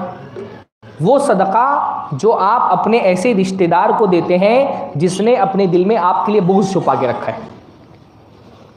आपका कोई रिश्तेदार है, अगर आपको पता है ये आपसे नफरत करता है, ये आपकी पीठ पीछे आपकी बुराई करता है, ये लोगों में आपकी बुराइयां बयान करते हुए फिरता है, अल्लाह के नबी ने फरमाया इसको सदका दो, ये सबसे अफजल सदका है। सदका मतलब सिर्फ ज़कात नहीं भाई, ज़कात तो सिर्फ आप गरीब लोगों को दे सकते हैं ना, सदक़े में जो गरीब लोगों को आप ज़कात देते हैं वो भी आ जाती है, और जो अमीर लोगों को आप तोहफ़ा देते हैं वो भी एक तरह का क्या है? तोहफ़ा भी एक तरह का सदका है। अच्छी बात बोलना भी सदका है, बुराई से रोकना भी सदका है, अच्छाई का हुक्म देना भी सदका है। तो अल्लाह के नबी ने फरमाया अगर तुम्हारा कोई रिश्तेदार है, उस रिश्तेदार के बारे में तुमको पता है तुम्हारे पीठ पीछे लोगों से तुम्हारी बुराइयाँ करता है, उसके दिल में तुम्हारी बुग़्ज़ है, नफ़रत है, वो तुमको गालियाँ देता है पीठ पीछे, उसको सदका दो, सबसे अफजल सदका है। यानी वैसे नॉर्मली किसी आम आदमी को सदका देने की बनिस्बत रिश्तेदार को सदका देने का सवाब डबल है ना। हाँ, सिला रहमी का भी सवाब है, और हर वो नेकी जो किसी इंसान से आप करते हैं, अगर वो नेकी किसी रिश्तेदार के साथ करेंगे तो सवाब डबल हो जाता है। हाँ, हर वो नेकी जो आप किसी आम इंसान से करते हैं, जब वो अपने रिश्तेदार के साथ करेंगे तो सवाब क्या हो जाएगा? डबल हो जाएगा इंशाअल्लाह ताला। हाँ, इसलिए कोई नेकी करने का जहन में आए सबसे पहले अपने रिश्तेदार का सोचो। हाँ, आम आदमी को खाना खिलाना सवाब है, रिश्तेदार को खाना खिलाने का डबल सवाब है। आम आदमी को सदका देना सवाब है, रिश्तेदार को सदका देने का डबल सवाब है। आम आदमी को सलाम करना सवाब है, रिश्तेदार को सलाम करना डबल सवाब है।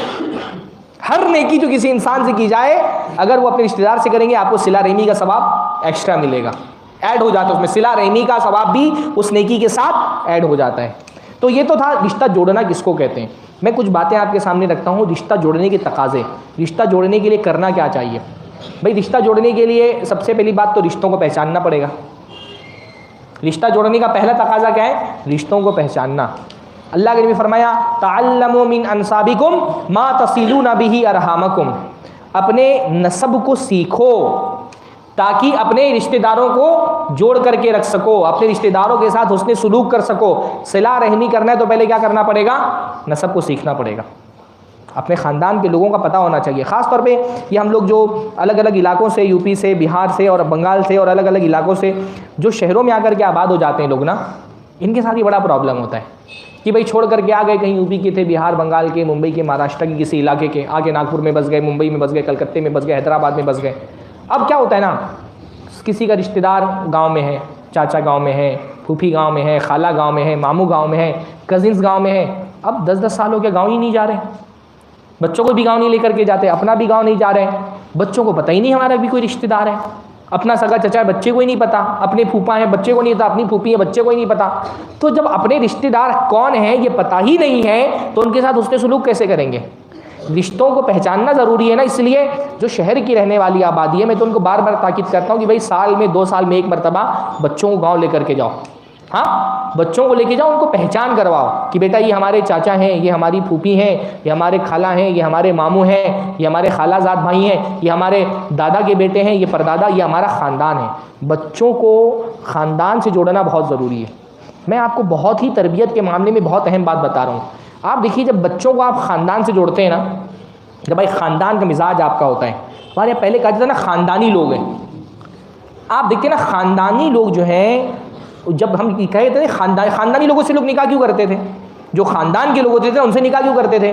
क्योंकि बच्चे को जब ख़ानदान का शूर होता है ना, वो कोई गलती करने से पहले सिर्फ ये नहीं सोचता कि मेरी इज़्ज़त ख़राब होगी, वो ये सोचता है मैंने गलती की तो मेरे साथ मेरा ख़ानदान भी बदनाम हो जाएगा।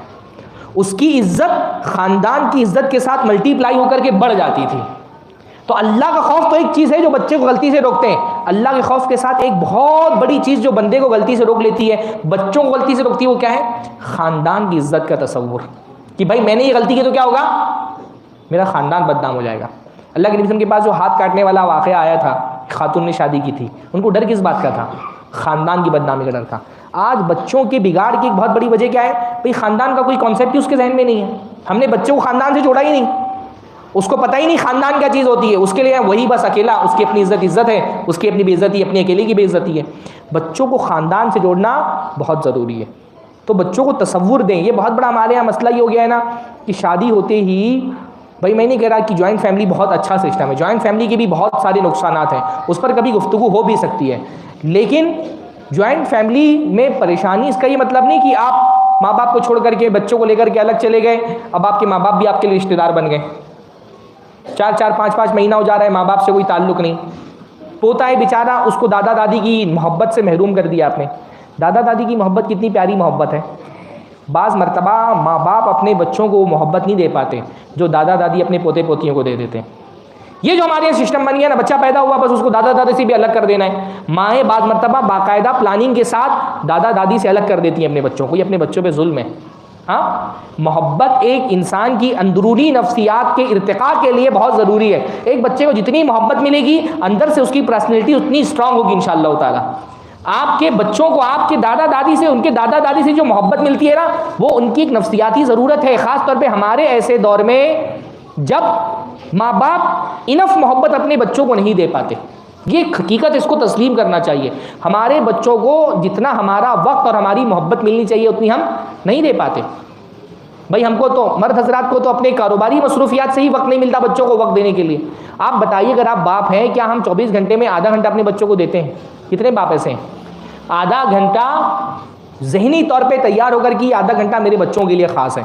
हाँ, शऊरी तौर पे, और वो आधा घंटा बच्चों को देगी ताकि उनसे बातचीत करें, उनकी तरबियती गुफ्तगू करें। हम आधा घंटा भी अपने बच्चों को नहीं दे पाते। माएँ अपने बच्चों को कितना टाइम दे पाती हैं? हाँ, जितना टाइम हमारे बच्चे मोबाइल को दे रहे हैं ना, मोबाइल जितना हमारे बच्चों को टाइम दे रहा है, उसका 10वां हिस्सा भी हम अपने बच्चों को नहीं दे रहे। तो एक मोहब्बत जो एक बच्चे को बड़ा करती है बचपन में ना, जैसे बच्चे के लिए खाना ज़रूरी है, जैसे बच्चे के लिए पानी ज़रूरी है, वैसे बच्चे के लिए मोहब्बत ज़रूरी है। पर ये आज के बच्चे को ये मोहब्बत ना अपनी माँ से मिल रही है ना अपने बाप से मिल रही है। हमारे पास बच्चों से बात करने के लिए वक्त नहीं है, बच्चों की सुनने के लिए वक्त नहीं है। ऐसे वक्त में दादा दादी की मोहब्बत उसके अंदर की शख्सियत के खला को पुर करती है। वो जो एक अंदर उसके खला है ना, वो पुर करती है उसको, जो दादा दादी से मोहब्बत मिलती है। ये बच्चों पर जुल्म है कि इतनी कम उम्री में उनसे उनके दादा दादी छीन लिए जाएं। हाँ, या बात मरतबा मर्द हजरात जो है ना, वो अपनी बीवी से उनकी अनबन होती है तो बीवी पे पाबंदी लगा दी, तुम ससुराल नहीं जा सकती हो, मैके नहीं जा सकती हो। हाँ, तो वो बेचारे बच्चे को जो एक मोहब्बत मिलती है अपने नाना नानी से, उसका कोई बदल नहीं है। दादा दादी की मोहब्बत, नाना नानी की मोहब्बत, खाला की मोहब्बत, हाँ, मामू की मोहब्बत, चाचा, खासतौर पे अगर कवारा हो चाचा तो जो चाचे की मोहब्बत होती है। हाँ, मैं जब शादी मेरी नहीं हुई थी, मैं अपने भतीजों से मोहब्बत करता था। मैं सोचता था मेरे बच्चे पैदा होंगे तो मैं इतनी मोहब्बत नहीं कर पाऊंगा उनसे। हाँ, जो एक कुमारा चाचा जो मोहब्बत करता है, फूफी जो मोहब्बत करती हैं, ये मोहब्बतें ही तो हमारा सबसे कीमती सरमाया होती हैं। मैं जब मरने लगूंगा तो मैं ये नहीं सोचूंगा कि मैंने दुनिया में कितना पैसा कमाया।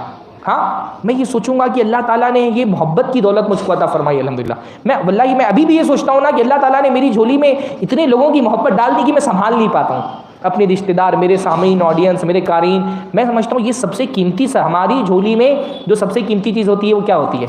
मोहब्बत, जो अल्लाह ताला ने हमको अता फरमाई है। हाँ, दुनिया की नेमतों में इससे बड़ी और क्या नेमत होगी?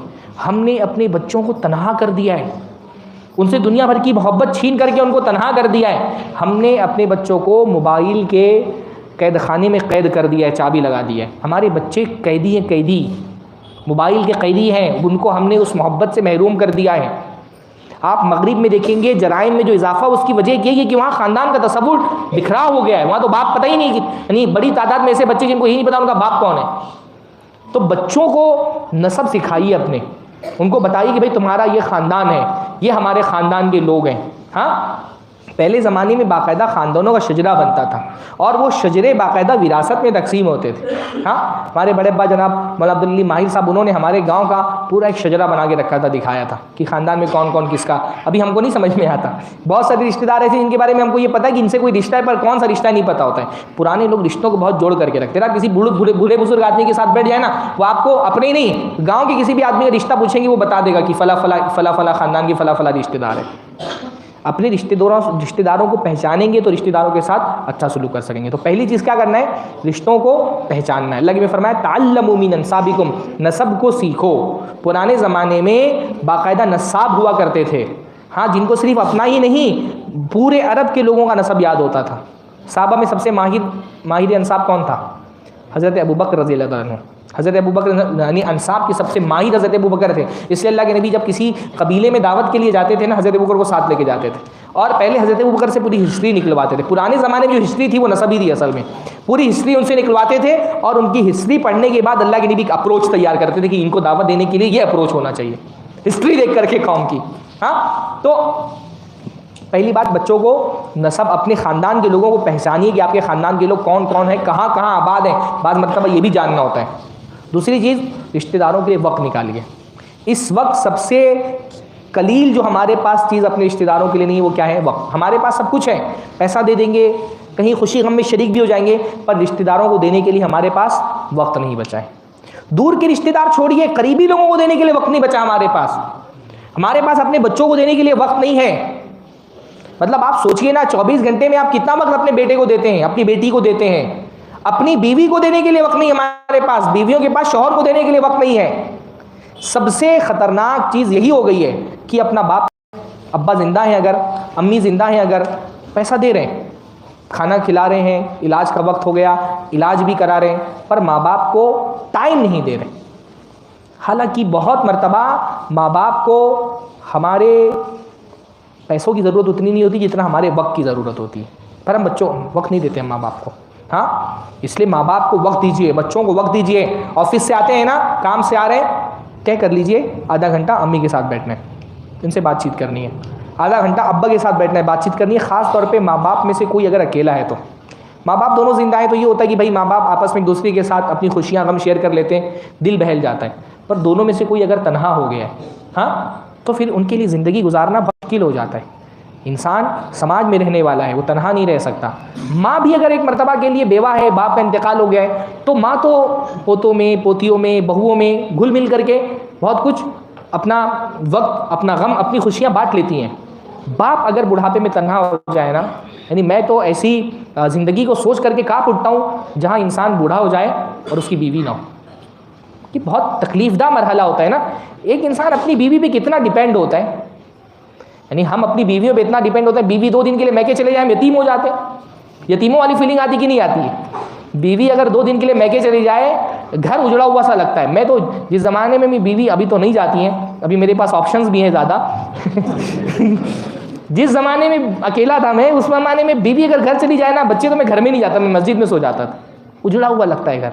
आदमी इतना डिपेंड हो जाता है बीवी पर। और सोचिए बुढ़ापे में उस बीवी की ज़्यादा ज़रूरत होती है, और बीवी चली जाए बुढ़ापे में, आदमी कितना तन्हा हो जाता है। हाँ, उसकी उस तन्हाई को हम शादी तो कर नहीं देते बेचारे को। हाँ, ये हमारे माशरे का आपके यहाँ होती कि नहीं होती है? हाँ, हम उसको बेचारे को शादी भी नहीं करने देते हैं। ये कितना बड़ा, उसके लिए कितना बड़ा, यानी ज़िंदगी भर आदमी बोलता है दूसरी कर लूँ, तो बीवी बोलती है मैं मर जाऊँगी तो करना। बीवी मर जाती है तो लड़के नहीं करने देते। ज़िंदगी भर आदमी सोचता है कर लूँ, तो बीवी बोलती है मर जाऊँगी तब करना। बुढ़ापे में मर गई बीवी, अब लड़के नहीं करने दे रहे शादी। हाँ, सिर्फ इस वजह से कि जायदाद तकसीम हो जाएगी अगर कोई दूसरी आ गई तो। वो बेचारा तन्हा हो जाता है, उसके दोस्त साथी सब चले गए। हाँ, और हमारे पास भी उसको देने के लिए वक्त नहीं है। बहू कितना, मतलब बहू क्या कर लेगी, थोड़ी बहुत खिदमत कर लेगी। आदमी बहू पर उतना डिपेंड नहीं हो सकता ना, खास तौर पे अगर वो एक अना है, उसकी इज्जत है, तो बहू पे, पोते पोतियों पे इतना डिपेंड नहीं हो जाता। उसकी ज़रूरत है बीवी उस उम्र में भी। हमारे यहाँ 50-55 साल की उम्र में आदमी की बीवी की मौत हो जाए तो लोग उसको निकाह कर ले तो ऐब की बात समझते हैं।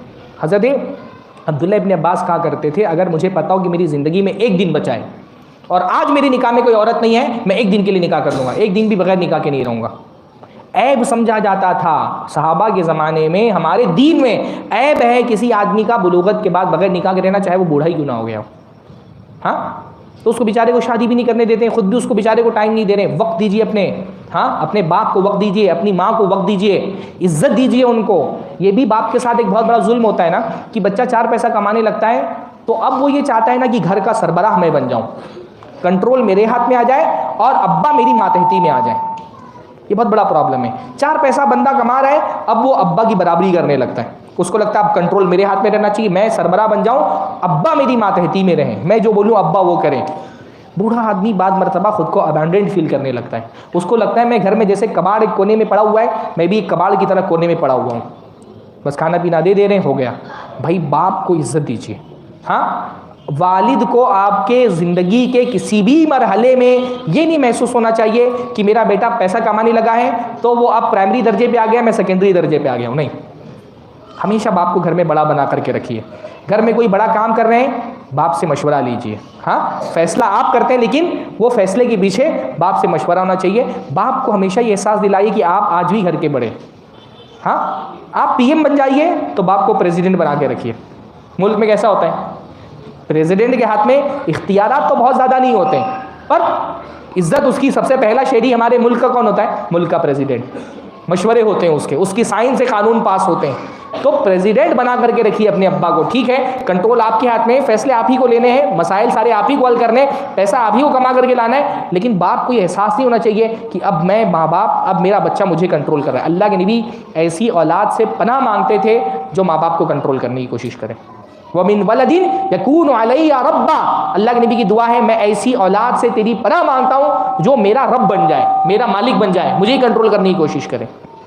तो वक्त दीजिए, अपने बच्चों को वक्त दीजिए, अपनी बीवी को वक्त दीजिए। बीवी के शौहर के लिए, शौहर के पास बीवी के लिए वक्त नहीं है। हाँ, वक्त नहीं है का मतलब ये नहीं है कि साथ में नहीं रहते, फिजिकली एक दूसरे के साथ है, मेंटली एक दूसरे से बहुत दूर है, एक ही बिस्तर पे हैं लेकिन साथ नहीं है, मेंटली साथ नहीं है। एक बिस्तर पे हैं, बीवी अपना अलग इंस्टाग्राम पे लगी हुई है, शौहर अपना अलग फेसबुक पे लगा हुआ है। खास तौर पे ये मोबाइल जो है ना, ये हमारे रिश्तों के दरमियान एक दीवार बन के खड़ा हो गया। हाँ, हम घर में होते हुए भी घर में नहीं होते। वो बतौर लतीफ़ा एक बात कही जाती है कि एक बंदे ने कहा कि आज घर का वाईफाई ख़राब था तो मैं घर वालों के साथ बैठा, बहुत अच्छे लोग हैं। हाँ, हमको घर वालों के साथ बैठने का मौका उसी वक्त मिलता है जब वाईफाई ख़राब हो घर का। हाँ, वरना तो फिर हम मेंटली हम घर, फिजिकली हम घर में होते हैं, मेंटली हम किसी और दुनिया का। मोबाइल ने और सोशल मीडिया ने हमारी ज़िंदगी पे क्या असर डाला है, हमको दूर के लोगों से इतना करीब कर दिया है ना कि हम करीब के लोगों से बहुत दूर हो गए। सोशल मीडिया ने हमको दूर के लोगों से, यहाँ बैठा हुआ है अमेरिका में बैठे हुए दोस्त को विश कर रहा है, हाँ, वो बांग्लादेश में बैठे हुए दोस्त से चैट कर रहा है, वो यहीं कनाडा में बैठे हुए दोस्त को की पोस्ट शेयर कर रहा है, सबसे लगा हुआ है, बगल में अपनी बीवी है। यानी आप सोचिए दुनिया में अल्लाह ताला ने सबसे हसीन चीज़ देखने के लिए बीवी बनाई है, हम उतना देर बीवी नहीं देखते जितना देर मोबाइल देखते हैं।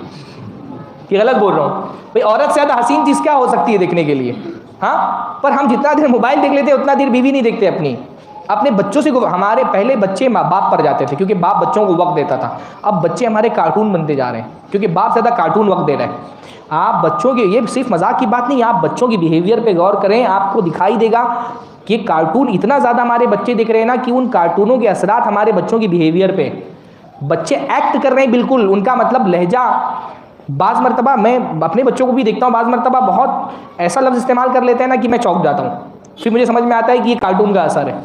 मैं तो कोशिश करता हूँ आखिरी हद तक, लेकिन बच्चे हमसे ज़्यादा टेक्नोलॉजी में माहिर होते हैं, वो कहीं ना कहीं से रास्ता ढूंढ लेते हैं। मैं, छोटा बच्चा है मेरा, उंगली चूसता है, अभी 7-8 साल का हो गया, तो मैंने उसको समझाने की कोशिश की, बेटा तुम कब छोड़ोगे? तो बोल रहे हैं अब्बू कोशिश करता हूँ पर मेरी कोशिशें नाकाम हो जाती हैं। तो मैंने बोला ये कोशिशें नाकाम हो जाती हैं, इतना हार्ड वर्क ये कहाँ से सीखा? तो मुझे समझ में आया कि ये मोबाइल की कारस्तानी है। छोटे बच्चे मोबाइल की वजह से क्या हो रहा है, एक वर्चुअल वर्ल्ड में जीने लगते हैं, हकीकी दुनिया से उनका ताल्लुक ख़त्म हो जाता है। ये बच्चों के लिए बहुत नुकसानदायक है। मैं एक अलग से तकरीर कर सकता हूँ बच्चों के कार्टून पर, बच्चों के जो असरात हैं बच्चों के, मैं इंशाल्लाह इस पर कभी ऑनलाइन लेक्चर का भी इरादा रखता हूँ। तो मैं कह रहा हूँ बच्चों को वक्त दीजिए। हमारे बच्चों को हम जितना वक्त दे रहे हैं, मोबाइल उससे 10 गुना ज़्यादा वक्त दे रहा है, और कोई निगरानी भी हमारी बच्चों पर ऐसी नहीं है। तो बच्चों को वक्त दीजिए। तीसरी चीज़, रिश्तेदारों को माल दीजिए। वक्त के साथ साथ रिश्ता जोड़ने के लिए माल खर्च करना बहुत ज़रूरी है। हाँ, रिश्ता जोड़ने के लिए, इसलिए आप देखेंगे ना हमारा माशरा ऐसा बन गया है, ऐसा होना तो नहीं चाहिए, पर माशरा ऐसा बन गया कि गरीब आदमियों को रिश्तेदार नहीं होता। हाँ, गरीब आदमी का रिश्तेदार नहीं होता, अमीर आदमी के दूर के भी रिश्तेदार होते हैं। कोई अमीर आदमी अगर अमीर है, शोहरत याफ्ता है ना, तो उसके जो चाचा की बहू का भाई है ना, वो भी रिश्ता जोड़ लेगा। हाँ, लेकिन जो अपना सगा भाई अगर गरीब है तो लोग उसको जोड़ते नहीं हैं। इसलिए अल्लाह ने जितना भी माल दिया है, आदमी अगर अल्लाह अपने घर वालों, यानी बेहतरीन माल वो है जो आप अपने घर वालों पे खर्च करते हैं। मैं करोड़पति हूँ, अगर मेरे पैसे से मेरे घर वाले फ़ायदा नहीं उठा रहे, मेरे ख़ानदान के लोग ही फ़ायदा नहीं उठा रहे, तो फ़ायदा क्या करोड़पति होने का? मेरे माल का क्या फ़ायदा है अगर मेरा अपना भाई उससे फ़ायदा नहीं उठा पाता है, मेरी बहन फ़ायदा नहीं उठा पा रही है? माल खर्च करिए रिश्तेदारों पे। हाँ, हदिया दीजिए रिश्तेदारों को। ज़कात आप निकालते हैं, सबसे पहले देखिए कि अगर आपके ख़ानदान में कोई ज़कात का मुस्तहिक है, गरीब और फ़कीर है, तो पहले उसको दीजिए। हाँ, अपने रिश्तेदारों को पहले देखिए। ज़कात के अलावा भी नफली सदक़ात आप करते हैं, नफली सदक़े के लिए गरीब होना शर्त नहीं है ना, ज़कात तो आप सिर्फ गरीब को दे सकते हैं। नफली सदका आप किसी को भी दे सकते हैं, अमीर को भी दे सकते हैं, गरीब को भी दे सकते हैं। तो नफली सदका अगर करने सोच रहे हैं तो अपने रिश्तेदारों को सदका करिए, सबसे पहले हदिया दीजिए उनको। अल्लाह ने फरमाया तहाद्दू तहाब्बू, हदिया दो, इससे मोहब्बत में इजाफा होता है, मोहब्बत बढ़ती है। अच्छा, हमारे यहाँ हदिया दिया जाता है, पर हदिया देने के मामले में हमारे यहाँ कॉन्सेप्ट, किसी ओकेजन के बगैर हदिया देने का मिजाज नहीं रह गया है ना। ओकेजनली हदिया देते हैं, किसी के यहाँ शादी है या अकीका है या वलीमा है, हाँ तो हदिया दे देते हैं हम, बकरीद में गोश्त दे दिया। लेकिन जो मुनासिबत से हदिये दिए जाते हैं ना, उनके पीछे एक माइंड सेट ये बन गया है कि भाई इन्होंने इस मुनासिबत से हदिया दिया है तो इस मुनासिबत से हमको भी उनको देना पड़ेगा। उन्होंने हमारी शादी में दिया है तो उनकी शादी में हमको भी देना पड़ेगा। वो अकीके में कपड़े लेकर के आए तो उनका अकीका को तो हम भी लेकर के आएंगे। तो जो मुनासिबतों से हदिया दिया जाता है ना, उसमें मोहब्बत का वो पैगाम नहीं जाता। बगैर किसी मुनासिबत के हदिया दीजिए। हाँ भाई, आप यहाँ से बाहर निकल रहे हैं, कोई आप आधा किलो 1 किलो सेब ले लें, बहन के घर पे दे दें, भाई के घर पे दे दें, कोई मुश्किल काम है? हाँ, कोई अच्छा सा खाना घर पे बनाए, अपने चाचा को फ़ोन करके बुला लीजिए, ऐसे ही बगैर किसी मुनासिबत के कि चाचा आज खाना अच्छा बनाए, साथ में खाते हैं। ये जो छोटे छोटे अमल होते हैं ना, इनका इम्पैक्ट बहुत बड़ा होता है। हाँ, क्योंकि बगैर किसी मुनासिबत के ना, बाकी जो मुनासिबतों से आप हदिया देते हैं वो एक रिवाज बन गया, लोग उसको रिवाज के तौर पे लेते हैं, उसको मोहब्बत का पैगाम नहीं समझते। बगैर किसी मुनासिबत के आपने अपने लिए एक जोड़ी कपड़ा खरीदा तो अपने चचाजाद भाई के लिए भी एक जोड़ी कपड़ा खरीद लीजिए। अपने बच्चे के लिए खिलौना खरीद रहे हैं तो भतीजे और भांजी के लिए भी एक खिलौना खरीद लीजिए। बगैर मुनासिबत के जब आप कोई तोहफ़ा देते हैं तो क्या होता है, उस तोहफे से मोहब्बत का पैगाम जाता है। हमारे यहाँ तोहफे देने का मिजाज ख़त्म हो गया, ऐसे बगैर किसी मुनासिबत के तोहफ़ा नहीं देते, बल्कि खाना खिलाने का मिजाज हमारे यहाँ ख़त्म हो गया। ऐसे दावत होगी तो दिखावे के लिए तो 10 डिश वाली दावत कर देंगे, लेकिन अगर कोई शादी नहीं है, ब्याह नहीं है, वैसे ही बगैर किसी मुनासिबत की दावत लेने का मिजाज नहीं लोगों को कि भाई ऐसे ही बस कुछ नहीं है, आज संडे छुट्टी का दिन है, घर पे बिरयानी बनी है, बुला लो चाचा को, फूफी को बुला लो, बहन को बुला लो, भाई को बुला लो, ऐसे ही किसी के घर पे चले जाओ, ऐसे ही किसी को घर पे बुला लो। वो जो मिजाज था पुराने ज़माने में, अल्लाह ने फरमाया मुझे कोई खुद गालिबन कहा कि मुझे वो भी हदिया देगा तो मैं उसको कबूल करूँगा, और उसकी दावत पर बुलाएगा तो मैं उसकी दावत पर जाऊँगा। तो हदिया देने से, माल खर्च करने से भी क्या होता है, रिश्तेदारी जोड़ती है। अच्छा, कुछ चीज़ें आखिर में, मैं टाइम मेरा ख़त्म हो गया है, कुछ चीज़ें जो है ना वो आखिर में मैं बताता हूँ जिनसे रिश्ते ख़राब होते हैं। हाँ, रिश्ते ख़राब होने से बचाने के लिए कुछ चीज़ें हमको करनी है। सबसे बड़ी चीज़ जिससे रिश्ते ख़राब होते हैं वो है हसद, है ना। और हसद का प्रॉब्लम ये है कि हसद हम गैर से नहीं करते, हम अपनों से ही करते हैं, है ना। हसद जो है वो गैरों से नहीं होता। काफिर कोई तरक्की कर रहा है, हमको फ़र्क नहीं पड़ रहा, हमारा अपना भाई अगर तरक्की करे तो हमारी नज़रों में खटकने लगता है। हसद बहुत, रिश्तों में जहर घोलने वाली सबसे ख़तरनाक चीज़ है हसद। हाँ, और ये हसद इंसान अपने करीबी लोगों से ही करता है ना। बाहर वालों से आप क्या हसद करेंगे? भाई अडानी अंबानी करोड़पति कमा रहे हैं, आपको हसद होता है उनसे, अडानी अंबानी से, क्योंकि वो आपके रिश्तेदार नहीं ना होते तो आपको बहुत हसद होता। अडानी अंबानी अगर आपके कज़िन होते तो आपको बहुत हसद होता। आदमी यानी मिजाज ये बन गया ना कि इंसान गैरों को तरक्की करता हुआ देख सकता है, अपने रिश्तेदार को तरक्की करता हुआ नहीं देख सकता है ना। और मुसलमानों ये मिजाज ख़ास तौर पे पाया जाता है, अफसोस के साथ कहना पड़ता है। यानी गैर कौमों में ये देखता हूँ मैं कि उनकी कम्युनिटी में एक आदमी अगर दुकान खोल रहा है तो अपनी बगल में अपने दूसरे भाई को ला करके दुकान खुलवा देगा। आप देखेंगे ना जैन कम्युनिटी में, और इसी तरह से जो मारवाड़ी होते हैं वो अपने रिश्तेदारों को बहुत आगे बढ़ाते हैं। कोई कारोबार उनको आता है ना तो अपने साथ अपने दूसरे रिश्तेदारों को भी शामिल कर लेते हैं। कहा जाता है ना कि दूसरी कौम के लोग अगर आदमी आगे बढ़ रहा है तो उसको हाथ पकड़ते हैं, हमारी कौम के लोगों में कोई आगे बढ़ रहा है तो उसकी टांग खींचते हैं। सारे लोग हाथ खींचते हैं, हमारे ये लोग टांग खींचते हैं। हसद मत करिए अपने रिश्तेदारों से। हाँ, अपने रिश्तेदार से तो खुश होना चाहिए भाई, आपका रिश्तेदार तरक्की कर रहा है, आपको खुश होना चाहिए। पर हमारा मिजाज ये बन गया है, मेरे भाई की गाड़ी मेरी गाड़ी से अच्छी नहीं होनी चाहिए, उसका घर मेरे घर से अच्छा नहीं चाहिए, उसका मोबाइल मेरे मोबाइल से महंगा नहीं होना चाहिए। हत्ता कि मैं ये देख रहा हूँ कि बाज़ लोगों को इस पर भी हसद हो जाता है कि किसी की बच्ची को अच्छा रिश्ता कैसे मिल गया, अच्छा दामाद मिल जाए तो लोग हसद करने लगते हैं कि उनको अच्छा दामाद कैसे मिल गया। हसद मत करिए। हसद का वाहिद इलाज है ईमान। ईमान इस बात पर कि रिज़्क तक़सीम करने वाला कौन है? अल्लाह। अगर अल्लाह ताला ने मेरे भाई को मुझसे ज़्यादा बड़ा घर दे दिया है, मुझसे ज़्यादा बड़ा कारोबार दे दिया है, मुझसे ज़्यादा माल दे दिया है, मुझसे अच्छा दामाद उसको मिल गया है, तो मुझे कोई हक़ नहीं पहुँचता कि मैं अल्लाह की तक़सीम पर एतराज़ करूँ। भाई अल्लाह को बेहतर मालूम है, उसको जो देना था उसको दिया, मुझको जो देना था मुझको दिया। जो अल्लाह की तक़सीम से राज़ी रहता है वो हसद नहीं करता। हसद असल में अल्लाह की तक़सीम पर एक तरह का एतराज़ है कि अल्लाह ने गलत किया, उसको ज़्यादा क्यों दिया, मुझे कम क्यों दिया। अल्लाह की तक़सीम पर एतराज़ करने वाला कभी भी खुश नहीं रह सकता, तो हसद मत करिए। दूसरी चीज़ जो इंसान के रिश्तों को ख़राब करती है वो है तकब्बुर, घमंड। हाँ, घमंडी आदमी बाज़ मरतबा ले दे करके भी लोगों को अपना दुश्मन बना करके रखता है। तकब्बुर असल में एक ऐसी चीज़ है ना जिसमें एक आदमी अपने गिर्द में एक खौल अपनी बना लेता है अपने तकब्बुर की, लोग खुद उसके करीब नहीं आ पाते, वो खुद किसी को अपने करीब नहीं आता। भाई तकब्बुर बहुत बुरी चीज़ है, रिश्तेदारों के साथ तकब्बुर और भी बुरी चीज़ है। रिश्तेदारों से तो तकब्बुर नहीं करना चाहिए। हाँ, तकब्बुर बुरी चीज़ है, पर रिश्तेदारों से तकब्बुर करना ये और बुरी चीज़ है। आदमी बाहर कुछ भी हो, घर में उसको घर का एक फ़र्द होना चाहिए, है ना। मैं बाहर आप अल्लामा हैं, बाहर आप फ़हामा हैं, आप ख़तीब हैं, आप मुनाजिर हैं, आप डॉक्टर हैं, इंजीनियर हैं, बड़े बिजनेसमैन हैं, आप जज हैं, वकील हैं, थानेदार हैं, IAS है, IPS हैं। घर के बाहर आप कुछ भी रहिए, जब घर में आ जाए आप ना, तो आप अपनी माँ के लिए बेटा है, आप अपने बाप के लिए बेटा है। हाँ, माँ बाप से मत सोचिए कि माँ बाप भी मुझको अल्लामा फ़हामा समझें। बाहर मैं जज हूँ तो माँ बाप भी मुझे जज समझेंगे, बाहर मैं बड़ा बिजनेसमैन हूँ तो माँ बाप भी मुझे एक बड़ा बिजनेसमैन समझ करके, सेठ साहब समझ करके मेरी इज्जत करेंगे। नहीं, आप माँ के लिए बेटे हैं, आप बाप के लिए बेटे हैं, आप भाई के लिए सिर्फ एक भाई हैं।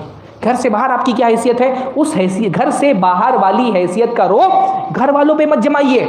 हाँ, कि घर वाले भी मुझे वही समझे जो घर के बाहर लोग समझते। नहीं भाई, घर में आप बहन के लिए भाई हैं, आप चाचा के लिए भतीजे हैं, आप अपने कजिन्स के लिए भाई हैं, आप अपनी खाला और मामू के लिए भांजे हैं, भूपी के लिए भतीजे हैं। दोस्तों में दोस्त बन करके रहिए। ये जो हमारे करीबी रिश्तेदार हैं ना, इनसे बाहर वाली इज्जत की तवक्को मत कीजिए। ये तो घर वाली जो मोहब्बत होती है ना भाई, ये मोहब्बत, इसका बदल बाहर की इज्जत नहीं बन सकती है ना। ये जो बेतकल्लुफाना मोहब्बत हमारे करीबी रिश्तेदारों की होती है, बाहर वाली इज्जत इसका बदल नहीं बन सकती। कोई मुसीबत होगी ना तो आपके फॉलोअर्स जो फेसबुक और इंस्टाग्राम पे वो आपके साथ आगे खड़े नहीं होंगे, ये आपके रिश्तेदार आपके साथ आगे खड़े होंगे, है ना। ये जो मैं तो देखता हूँ जो घर में हमारे मोहब्बत मिलती है ना, हमारे गजीन हमसे तू तड़ाक कर लेते हैं, जैसे मोदी जी ओबामा से करते थे। हाँ, ये तू तड़ाक वाली मोहब्बत ना, ये ख़त्म नहीं होनी चाहिए कभी भी। आप बाहर कितनी भी तरक्की कर ले जाएं, वो जो आपको आज भी तू तड़ाक कर लेता है ना आपके साथ में आपका रिश्तेदार, उससे ये मत सोचिए नहीं ये भी मुझको, मैं बाहर क्योंकि बहुत बड़ा हो गया हूँ, मैं सेठ हूँ, मैं आलिम हूँ, मैं खतीब हूँ, तो अब मेरा रिश्तेदार भी मुझको वो वाली इज्जत दे, उससे इस इज्जत की तवक्को मत करिए। वो मोहब्बत जो उसके तू में जो मोहब्बत है ना, बाहर वाली आपकी इज्जत में वो कुव्वत नहीं जो उसकी तू में, एक तू तड़ाक में उसकी जो मोहब्बत है। पर ये प्रॉब्लम होता है कि आदमी बाहर थोड़ा सा बड़ा हो जाता है ना, तो घर वालों के साथ भी घमंड करते हो, तो तकब्बुर मत करिए। तीसरी चीज़ आप जो है ना वो रिश्तों को ख़राब करने वाली तीसरी चीज़ है बदज़बानी। यानी रिश्ते बाज़ मरतबा आदमी बहुत करीबी रिश्तों को अपनी ज़बान की ज़ख़म से तोड़ देता है, ज़बान के वार से तोड़ देता है, और ज़बान का लगाया हुआ ज़ख़म भरता नहीं जल्दी।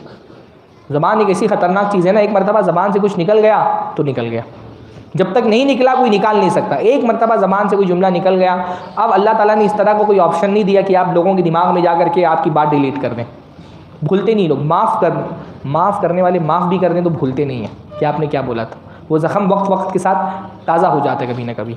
इसलिए ज़बान रिश्तों के मामले में बहुत संभाल करके इख्तियार करें, ख़ास तौर पे जब आप गुस्सा हो, ख़ास तौर पे जब ख़ानदानों में तनाज़ई जैसी सूरत हाल बन जाती है ना, बाज़ मरतबा शादी ब्याह के मौके पे, किसी मौके पे, उस वक्त अपने आप को संभालना बहुत समझदारी होती है। जब रिश्तेदार कोई बदसलूकी कर रहा होता है उस वक्त अपने आप को कंट्रोल करना बहुत समझदारी होती है। बहुत सारे लोगों को मैंने ज़िंदगी में देखा है, ऐसे दिल के बुरे नहीं होते पर ज़बान बुरी होने की वजह से ताल्लुकात ख़राब करके रखते हैं। हाँ, बहुत सारे लोगों को मैंने देखा है बद अखलाक होते हैं, बद ज़बान होते हैं, बदज़बानी को वो हक़ गोई का नाम देते हैं। होते हैं बद ज़बान पर बोलेंगे मैं बहुत स्ट्रेट फॉरवर्ड हूँ ना, इसलिए लोगों से मेरी नहीं जमती। हाँ, मैं साफ साफ बोल देता हूँ तो लोग नाराज़ हो जाते हैं।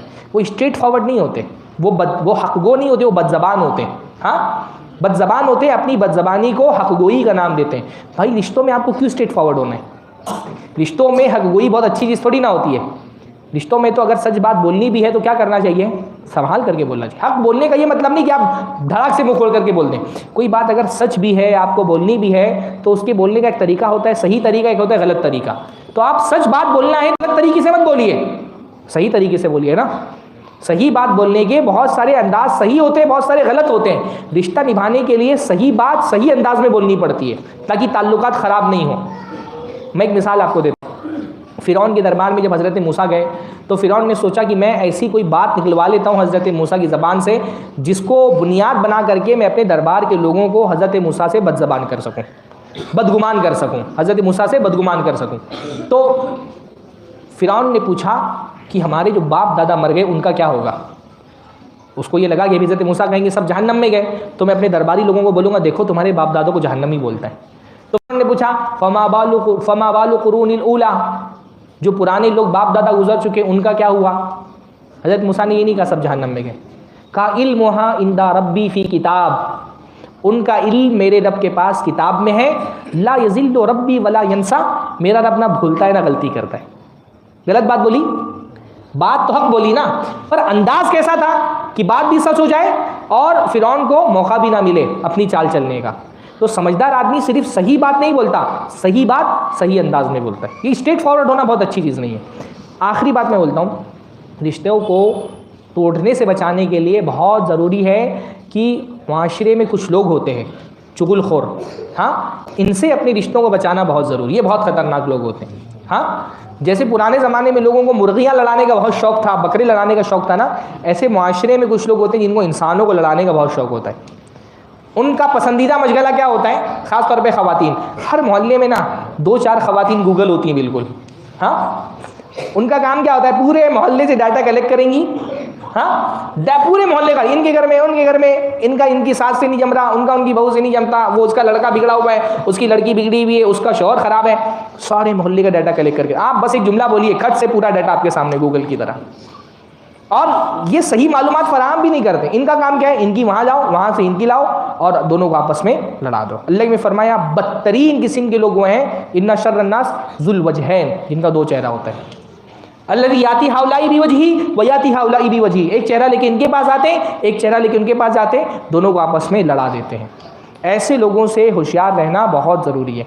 पहली बात तो इंसान को ये कभी नहीं करना चाहिए। अगर किसी ने अपने रिश्तेदार के बारे में कोई गलत बात भी बोल दी है तो हमारा काम, हम क्या है, अल्लाह ताला ने हमको जिम्मेदारी दी कि गलत बोलो तो जाके उस तक के पहुँचा दो। फसाद फैलाना, ऐसे फसादी लोगों से बहुत बचना चाहिए। हज़रत आयशा के भांजे थे हज़रत अब्दुल्ला इब्न ज़ुबैर रज़ी अल्लाह तआला अन्हु। हज़रत अब्दुल्ला इब्न ज़ुबैर बहुत, एक ज़माने में वो खलीफा थे मक्का के ना, तो बहुत पैसा हज़रत आयशा को भेजते थे वजीफ़े के तौर पे। हज़रत आयशा सारा पैसा सदका कर देती थी, बचाती नहीं थी, क्योंकि वो नबी के साथ रह करके मिजाज ऐसा ही बना था। तो जो देते थे अब्दुल्ला इब्न ज़ुबैर सब सदका कर देती थी, हत्ता कि उनके पास बाद मरतबा कर्ज मांगने की नौबत आ जाती थी। तो किसी ने अब्दुल्ला इब्न ज़ुबैर को बता दिया कि आप इतना देते हैं, हज़रत आयशा तो बचाती ही नहीं है, वो तो सब खर्च कर देती है। तो हज़रत अब्दुल्ला इब्न ज़ुबैर पता नहीं किस मिजाज में रहे होंगे, उन्होंने बोल दिया अगर वो अपनी सरकत से बाज नहीं आई तो मैं उन पर खर्च करने पे पाबंदी लगा दूंगा, या उनको जो हदिया में देता हूँ वो रोक दूंगा, नहीं दूंगा। अब एक बात आदमी ने बोल दी होगी किसी मूड में, एक बंदे ने वो बात हज़रत आयशा तक के पहुँचा दिया। सोचो अब कैसे फसादी लोग होते हैं। वो बात उन्होंने कहाँ गई थी? मक्का में। वो मक्का से मदीना ये बात हज़रत आयशा तक पहुँच गई। अब जब हज़रत आयशा को ये बात पता चली, हज़रत आयशा नाराज़ हो गई। अब्दुल्ला इब्न ज़ुबैर बहुत चहेते थे उनके भाई, हाँ, गोया कि उनकी गोद में ही पले बड़े थे। मदीना में आने के बाद सबसे पहली पैदाइश अब्दुल्ला इब्न ज़ुबैर की हुई थी, तो उनकी गोद में पले बड़े थे। जब हज़रत आयशा को पता चला मेरा भांजा मेरे बारे में ऐसी बात कहता है, नाराज़ हो गई। कहा आज से अब्दुल्ला इब्न ज़ुबैर से ताल्लुक़ ख़त्म, बातचीत बंद। 6 साल ऐसे गुजरे, इतनी मोहब्बत करने वाली खाला की अपनी भांजे से बातचीत बंद। अब्दुल्ला इब्न ज़ुबैर बहुत परेशान, कई लोगों से सिफारिश कराई, हज़रत आयशा मांग के नहीं दे रही हैं। यहाँ तक कि 6 साल के बाद अब्दुल्ला इब्न ज़ुबैर खुद मदीना आए। पर हज़रत आयशा के घर में कैसे जाएँ, डायरेक्ट जा नहीं सकते, तो उनके शागिर्दों के पास गए। कहा किसी तरह से मुझको मेरी खाला तक पहुँचा दो। शागिर्द लोग गए और दरवाजे पे खड़े हो गए। 2 शागिर्द थे उनके, हज़रत आयशा पर्दे की पीछे थी। कहा अन दुखुल, दाखिल हो जाए हम घर में। तो हज़रत आयशा ने कहा दाखिल हो जाए। हज़रत आयशा को लगा वही 2 लोग होंगे, तो पूछा अकुल्लुना, क्या हम सारे लोग आ जाए? तो कहा अकुल्लुकुम, सारे लोग आ जाओ। तो उन शागिर्दों के साथ अब्दुल्ला इब्न ज़ुबैर भी घर में आ गए, पर्दे के पीछे गए, हज़रत आयशा को पकड़ के रोने लगे। बहुत मनाया। हज़रत आयशा ने कहा नहीं, मैंने नज़र मान ली है, मैं तुमसे कोई ताल्लुक़ नहीं रखूँगी। कहा आप नज़र तोड़ दीजिए। कहा मैं नहीं तोड़ूंगी। कहा आप नज़र तोड़ दीजिए, मैं आपके बदले में आपको गुलाम दूंगा कफ़ारे के तौर पे आज़ाद करने के लिए। बहुत मनाया। यहाँ पीछे जो उनके शागिर्द खड़े थे उन्होंने भी हदीसों का हवाला दिया कि ये गुनाह है, आप सही नहीं कर रही हैं। बहरहाल हज़रत आयशा ने फिर अपनी नज़र तोड़ी। यानी एक चुगलखोर आदमी की वजह से खाला और भांजे जो बहुत एक दूसरे से मोहब्बत करते थे, 6 साल तक उनके ताल्लुकात ख़राब रहे। फिर अब्दुल्ला इब्न ज़ुबैर जब मक्का गए तो उन्होंने 2 गुलाम भेजे हज़रत आयशा के पास कि एक के बदले आप 2 गुलाम आज़ाद करिए। उन्होंने 2 गुलाम आज़ाद कर दिए। फिर 2 गुलाम भेजे, फिर 2 गुलाम भेजे। उस नज़र के कफ़ारे में हज़रत आयशा ने 12 गुलाम आज़ाद किए। तो ये जो फसादी लोग होते हैं ना, हाँ, ये जो यहाँ से वहाँ बात फैलाने वाले होते हैं। कभी भी आपके किसी रिश्तेदार के बारे में कोई आदमी आकर के कहे आपका रिश्तेदार ऐसी बात कह रहा है, आप उससे पहले पूछिए तुमको क्या गरज पड़ी है भाई वो मेरे बारे में क्या कह रहा है। अगर उसने कुछ बोला भी मेरे बारे में, तुम कौन होते हो, ये तुमको अल्लाह ताला ने ये काम दिया है? हाँ, क्या हो तुम? किरामन कातिबीन हो, तुम्हारा काम है लोगों की बातें नोट करना। ऐसे किसी भी फसादी आदमी की बात पर यकीन मत कीजिए, क्योंकि ये लोग आमतौर पे झूठ भी बहुत करते हैं। ऐसे लोग क्या करते हैं कि वो पूरे कॉन्टेक्स्ट से बात निकाल करके एक जुमला ले जा करके ऐसा आपको पहनाते हैं ना कि वो बात बुरी नहीं होती है पर बुरी बन जाती है। ये फसादी लोग क्या करते हैं, ये अव्वल तो झूठ बोलते हैं, या सच भी बोलते हैं ना तो सच के अंदर एक सच में 100 झूठ मिला देते हैं मुबालगा आमेज अंदाज में। हमारे यूपी में एक मसल है कि यक हाथ लौकी 9 हाथ बिया, कहीं कैसे कहीं कहते कहा। हाँ, मतलब किसी ने बोला कि 1 हाथ की लौकी में 9 हाथ का बीज है। तो लोगों ने पूछा भाई ऐसा कैसे हो सकता है? तो बोले कहते कहते हो गया। ये बहुत होता है माशरे के अंदर। मतलब बात छोटी सी होती है, दूसरा आदमी उसको इतना बड़ा बना देता है, तीसरा इतना बड़ा बना देता है। 10 लोगों से घूम करके आपकी बात आप तक पहुंचती है, आपको भी याद नहीं आता कि ये मैंने कब बोला था। ये मेरे साथ कई मरतबा हुआ, मेरी बात मुझ तक पहुंची, मुझे भी नहीं याद आ रहा कि मैंने कब बोला था, क्योंकि वो पूरे कॉन्टेक्स्ट से बात करके इतना नमक मिर्च लगा करके लोग बयान करते हैं ना। इसीलिए अल्लाह ने फरमाया ना कि आदमी के झूठा होने के लिए इतना काफ़ी है, कफ़ा बिलमरी कज़िबन हर दिशा बिकुल लिमा समया, हर सुनी सुनाई बात बयान कर देना आदमी झूठा होता है, क्योंकि उसने जो सुना है पता नहीं उसने सच सुना है कि गलत सुना है। तो ऐसे लोगों से होशियार रहने की बहुत ज़रूरत है। ये इनको मज़ा आता है, बहू को सास से लड़ा दो, शौहर को बीवी से लड़ा दो, भाइयों को भाई से लड़ा दो, ये लड़ा करके मुर्गों की तरह फिर आपस में बैठ करके मज़े लेते हैं। इनसे बहुत होशियार रहने की ज़रूरत है। कोई मसला है भी आपको, बातचीत करने से मसले थोड़ी हल हो, बात बंद करने से मसले हल नहीं होते ना भाई। ठीक है, आपको पता चला कि आपके रिश्तेदार ने आपके बारे में ऐसी बात कह दी है, तो बात करो उससे। बात करोगे तो या तो उसकी गलतफहमी दूर कर दोगे, या फिर तुम्हारी गलती होगी तो अपनी गलती की इस्लाह कर लोगे। बात बंद कर लेना किसी मसले का हल नहीं होता। और रिश्तेदार हैं, वो फरिश्ते नहीं है, है ना। रिश्तेदार को इंसान समझे, वो इंसान है तो उनसे गलतियां होंगी, तो इतना रिश्तेदारों के लिए मार्जिन रखिए कि अगर गलती होगी तो मैं माफ़ कर दूंगा। आप रिश्तेदारों से फरिश्ता बनने की तवक्को मत करिए। रिश्तेदारों से आप उम्मीदें ज़्यादा वाबस्ता करेंगे तो आपको मायूसी होगी। रिश्तेदार है, जैसे सारे रिश्तेदार होते हैं, ये भी रिश्तेदार है, तो ठीक है गलतियां होंगी तो इंशाल्लाह मैं दरगुज़र। पहले से उतना रिश्तेदारों को उतना मार्जिन देना चाहिए कि भाई रिश्तेदार है, गीबत करेगा ना, शादियों के मज़े ख़त्म हो जाए। हाँ, गीबत ना हो तो हमारे यहाँ शादियों में औरतों को मज़ा ही नहीं आएगा। भरोसा नहीं, मस्जिद में आकर के गीबत करें अगर इनको मौका मिल जाए बैठ करके 4 लोगों को हल्का बनाने की, तो गीबत नहीं होगी तो मज़ा ही ख़त्म हो जाते हैं। तो रिश्तेदार करेगा गीबत, थोड़ा बहुत हसद रहेगा, थोड़ी बहुत बुराई करेगा, उतना रिश्तेदारों को मार्जिन देना चाहिए उतना कि करेगा तो मैं इंशाअल्लाह उसको माफ़ कर दूंगा अल्लाह ताला के लिए। आप इंसानों से फरिश्तों जैसे तवक्कुआत वाबस्ता कर लेंगे तो आपको मायूस होगी। इंसान अल्लाह से उम्मीद वाबस्ता कीजिए, आपको मायूसी नहीं होगी। इंसानों से उम्मीदें वाबस्ता करेंगे तो मायूस होगी। अच्छा, असल में उम्मीदें वाबस्ता करने की वजह होती है कि हम गलत कंपैरिजन कर रहे होते हैं बाज़ मरतबा। यानी रिश्ते, सिर्फ मैं इन ख़ानदानी रिश्तों की बात नहीं कर रहा हूँ, उमूमी तौर पर रिश्तेदारों को कंपेयर गलत करते हैं ना तो मायूसी होती है, क्योंकि हम ज़्यादा उम्मीदें वाबस्ता कर लेते हैं। अब भाई बहू है तो बहू ही रहेगी ना, बहू कभी भी बेटी नहीं हो सकती। आप बहू से अगर बेटी जैसी तवक्कुआत वाबस्ता कर लेंगे तो आपको मायूसी होगी। आप सोचिए मेरी बेटी ऐसी थी, बहू वैसी नहीं है, तो भाई बेटी होगी, बेटी कभी भी बहू कभी भी बेटी नहीं बन सकती। सास ही रहेगी, सास कभी भी माँ नहीं बन सकती। आप सास को माँ से यानी हमारे यहाँ बहुत सारी औरतों को अपनी बहुओं से शिकायत की होती है क्योंकि वो बहू के काम को अपने काम से कंपेयर कर रही होती हैं। सास बहू की लड़ाइयों में एक चीज़ मैंने देखी है, बुनियादी वजह कि सास बोलती है मैं तो ऐसा किचन संभालती थी और ये जब से आई है उसको ये काम नहीं करने आता। भाई आपको 30-40 साल का तजर्बा है किचन संभालने का। वो लड़की बेचारी कॉलेज से पढ़ लिख करके घर में आई, घर वाले वैसे काम नहीं कराते कि लड़की को जा करके ससुराल में तो काम ही करना है। अब अचानक उसकी शादी हो गई, अभी वो घर पे आई है, अभी तो उसको सही से चाय बनाना नहीं आता, ससुराल में उसने सिर्फ मैगी बनाना सीखा है मैके में। अब उससे आप ये सोचें कि आप 30-40 साल का आपका तजर्बा है, 30-40 साल का, आप कितना घर संभालेगी तो ऐसा नहीं होगा। आप अपने काम को उसके काम से कंपेयर कर रही हैं तो उसके ऊपर जुल्म कर रही हैं। आई है बेचारी नौ सीखिए, उसको सिखाइए काम, उसको बताइए कैसे काम किया जाता है। हाँ, तो गलत कंपैरिजन नहीं करना चाहिए। बहू है, बहू रहेगी, वो कभी भी बेटी नहीं बन सकती। दामाद रहेगा, वो बेटा नहीं बन सकता। हाँ, कभी कभी बन जाते हैं क्योंकि हम लोगों ने दामादों को पेमेंट पूरा किया होता है। हाँ, सारा जो खर्चा हम जितना भी लगा था ना, उसकी पैदाइश से लेकर के उसकी पढ़ाई तक के सारा पैसा हम दे करके ख़रीद के लाते हैं ना। हमारे यहाँ दामाद खरीदे जाते हैं। जब पेमेंट पूरा कर देते हैं तो फिर सामान भी हमको पूरा चाहिए। माँ बाप शिकायत करते हैं अरे लड़का हाथ से निकल गया, ससुराल वालों का हो गया। तो भाई ससुराल वालों को बेचते हो, दूध पिलाने से लेकर के तालीम दिलाने तक 1-1 रुपया जुड़वा करके सब वसूल करते हो, तो पेमेंट पूरा लिया है तो फिर देना भी पड़ेगा ना उसको पूरा सामान। तो कभी कभी दामाद बेटों जैसे निकल आते हैं क्योंकि पेमेंट उन्होंने पूरा लिया होता है, अपने आप को बेचा हुआ होता है। तो बिका हुआ आदमी तो गुलाम होता है, वो बन जाता है कभी बाज़ मरतबा। बहरहाल रिश्तों में गलत मुआवजा नहीं करना चाहिए। गलत मुआवजे से उम्मीदें ज़्यादा वाबस्ता हो जाती हैं और जब उम्मीद वाबस्ता होती है और सामने वाला हमारी उम्मीदों पर खरा नहीं उतरता तो हमको मायूसी होती है। ये कुछ चीज़ें हैं जो हमारे रिश्तों को ख़राब करती है। बहरहाल रिश्ता जोड़ना बहुत बड़ी नेकी है, बहुत बड़ा सवाब का काम है। अल्लाह रब्बुल आलमीन हम सबको रिश्तों को जोड़ करके रखने की तौफीक नसीब फरमाए। होमवर्क क्या है ना आप लोगों को आज का, मस्जिद से बाहर निकलना है और इंशाअल्लाह जिस रिश्तेदार से बातचीत बंद थी सलाम करके उससे ताल्लुकात दुरुस्त कर लेने, बेसिक ताल्लुकात मेंटेन करके रखने। ऐसा नहीं कि एकदम गले ही लगा लो, पीछे ही पड़ जाओ, पर बेसिक ताल्लुकात, सलाम दुआ करो, मुश्किल में है कोई तो उसकी मदद कर दो, कोई गम है तो जाकर के उसके साथ सहारा बन जाओ, उसका खुशियों में उसके साथ शरीक करो, उसके साथ शरीक हो जाओ। बेसिक ताल्लुकात मेंटेन करके रखना चाहिए। अल्लाह हम सबको एक अच्छा रिश्तेदार बनने की भी तौफीक अता फरमाए। व आखिर दावाना अनिल रब्बिल आलमीन। अस्सलामु अलैकुम व रहमतुल्लाहि व बरकातुहू।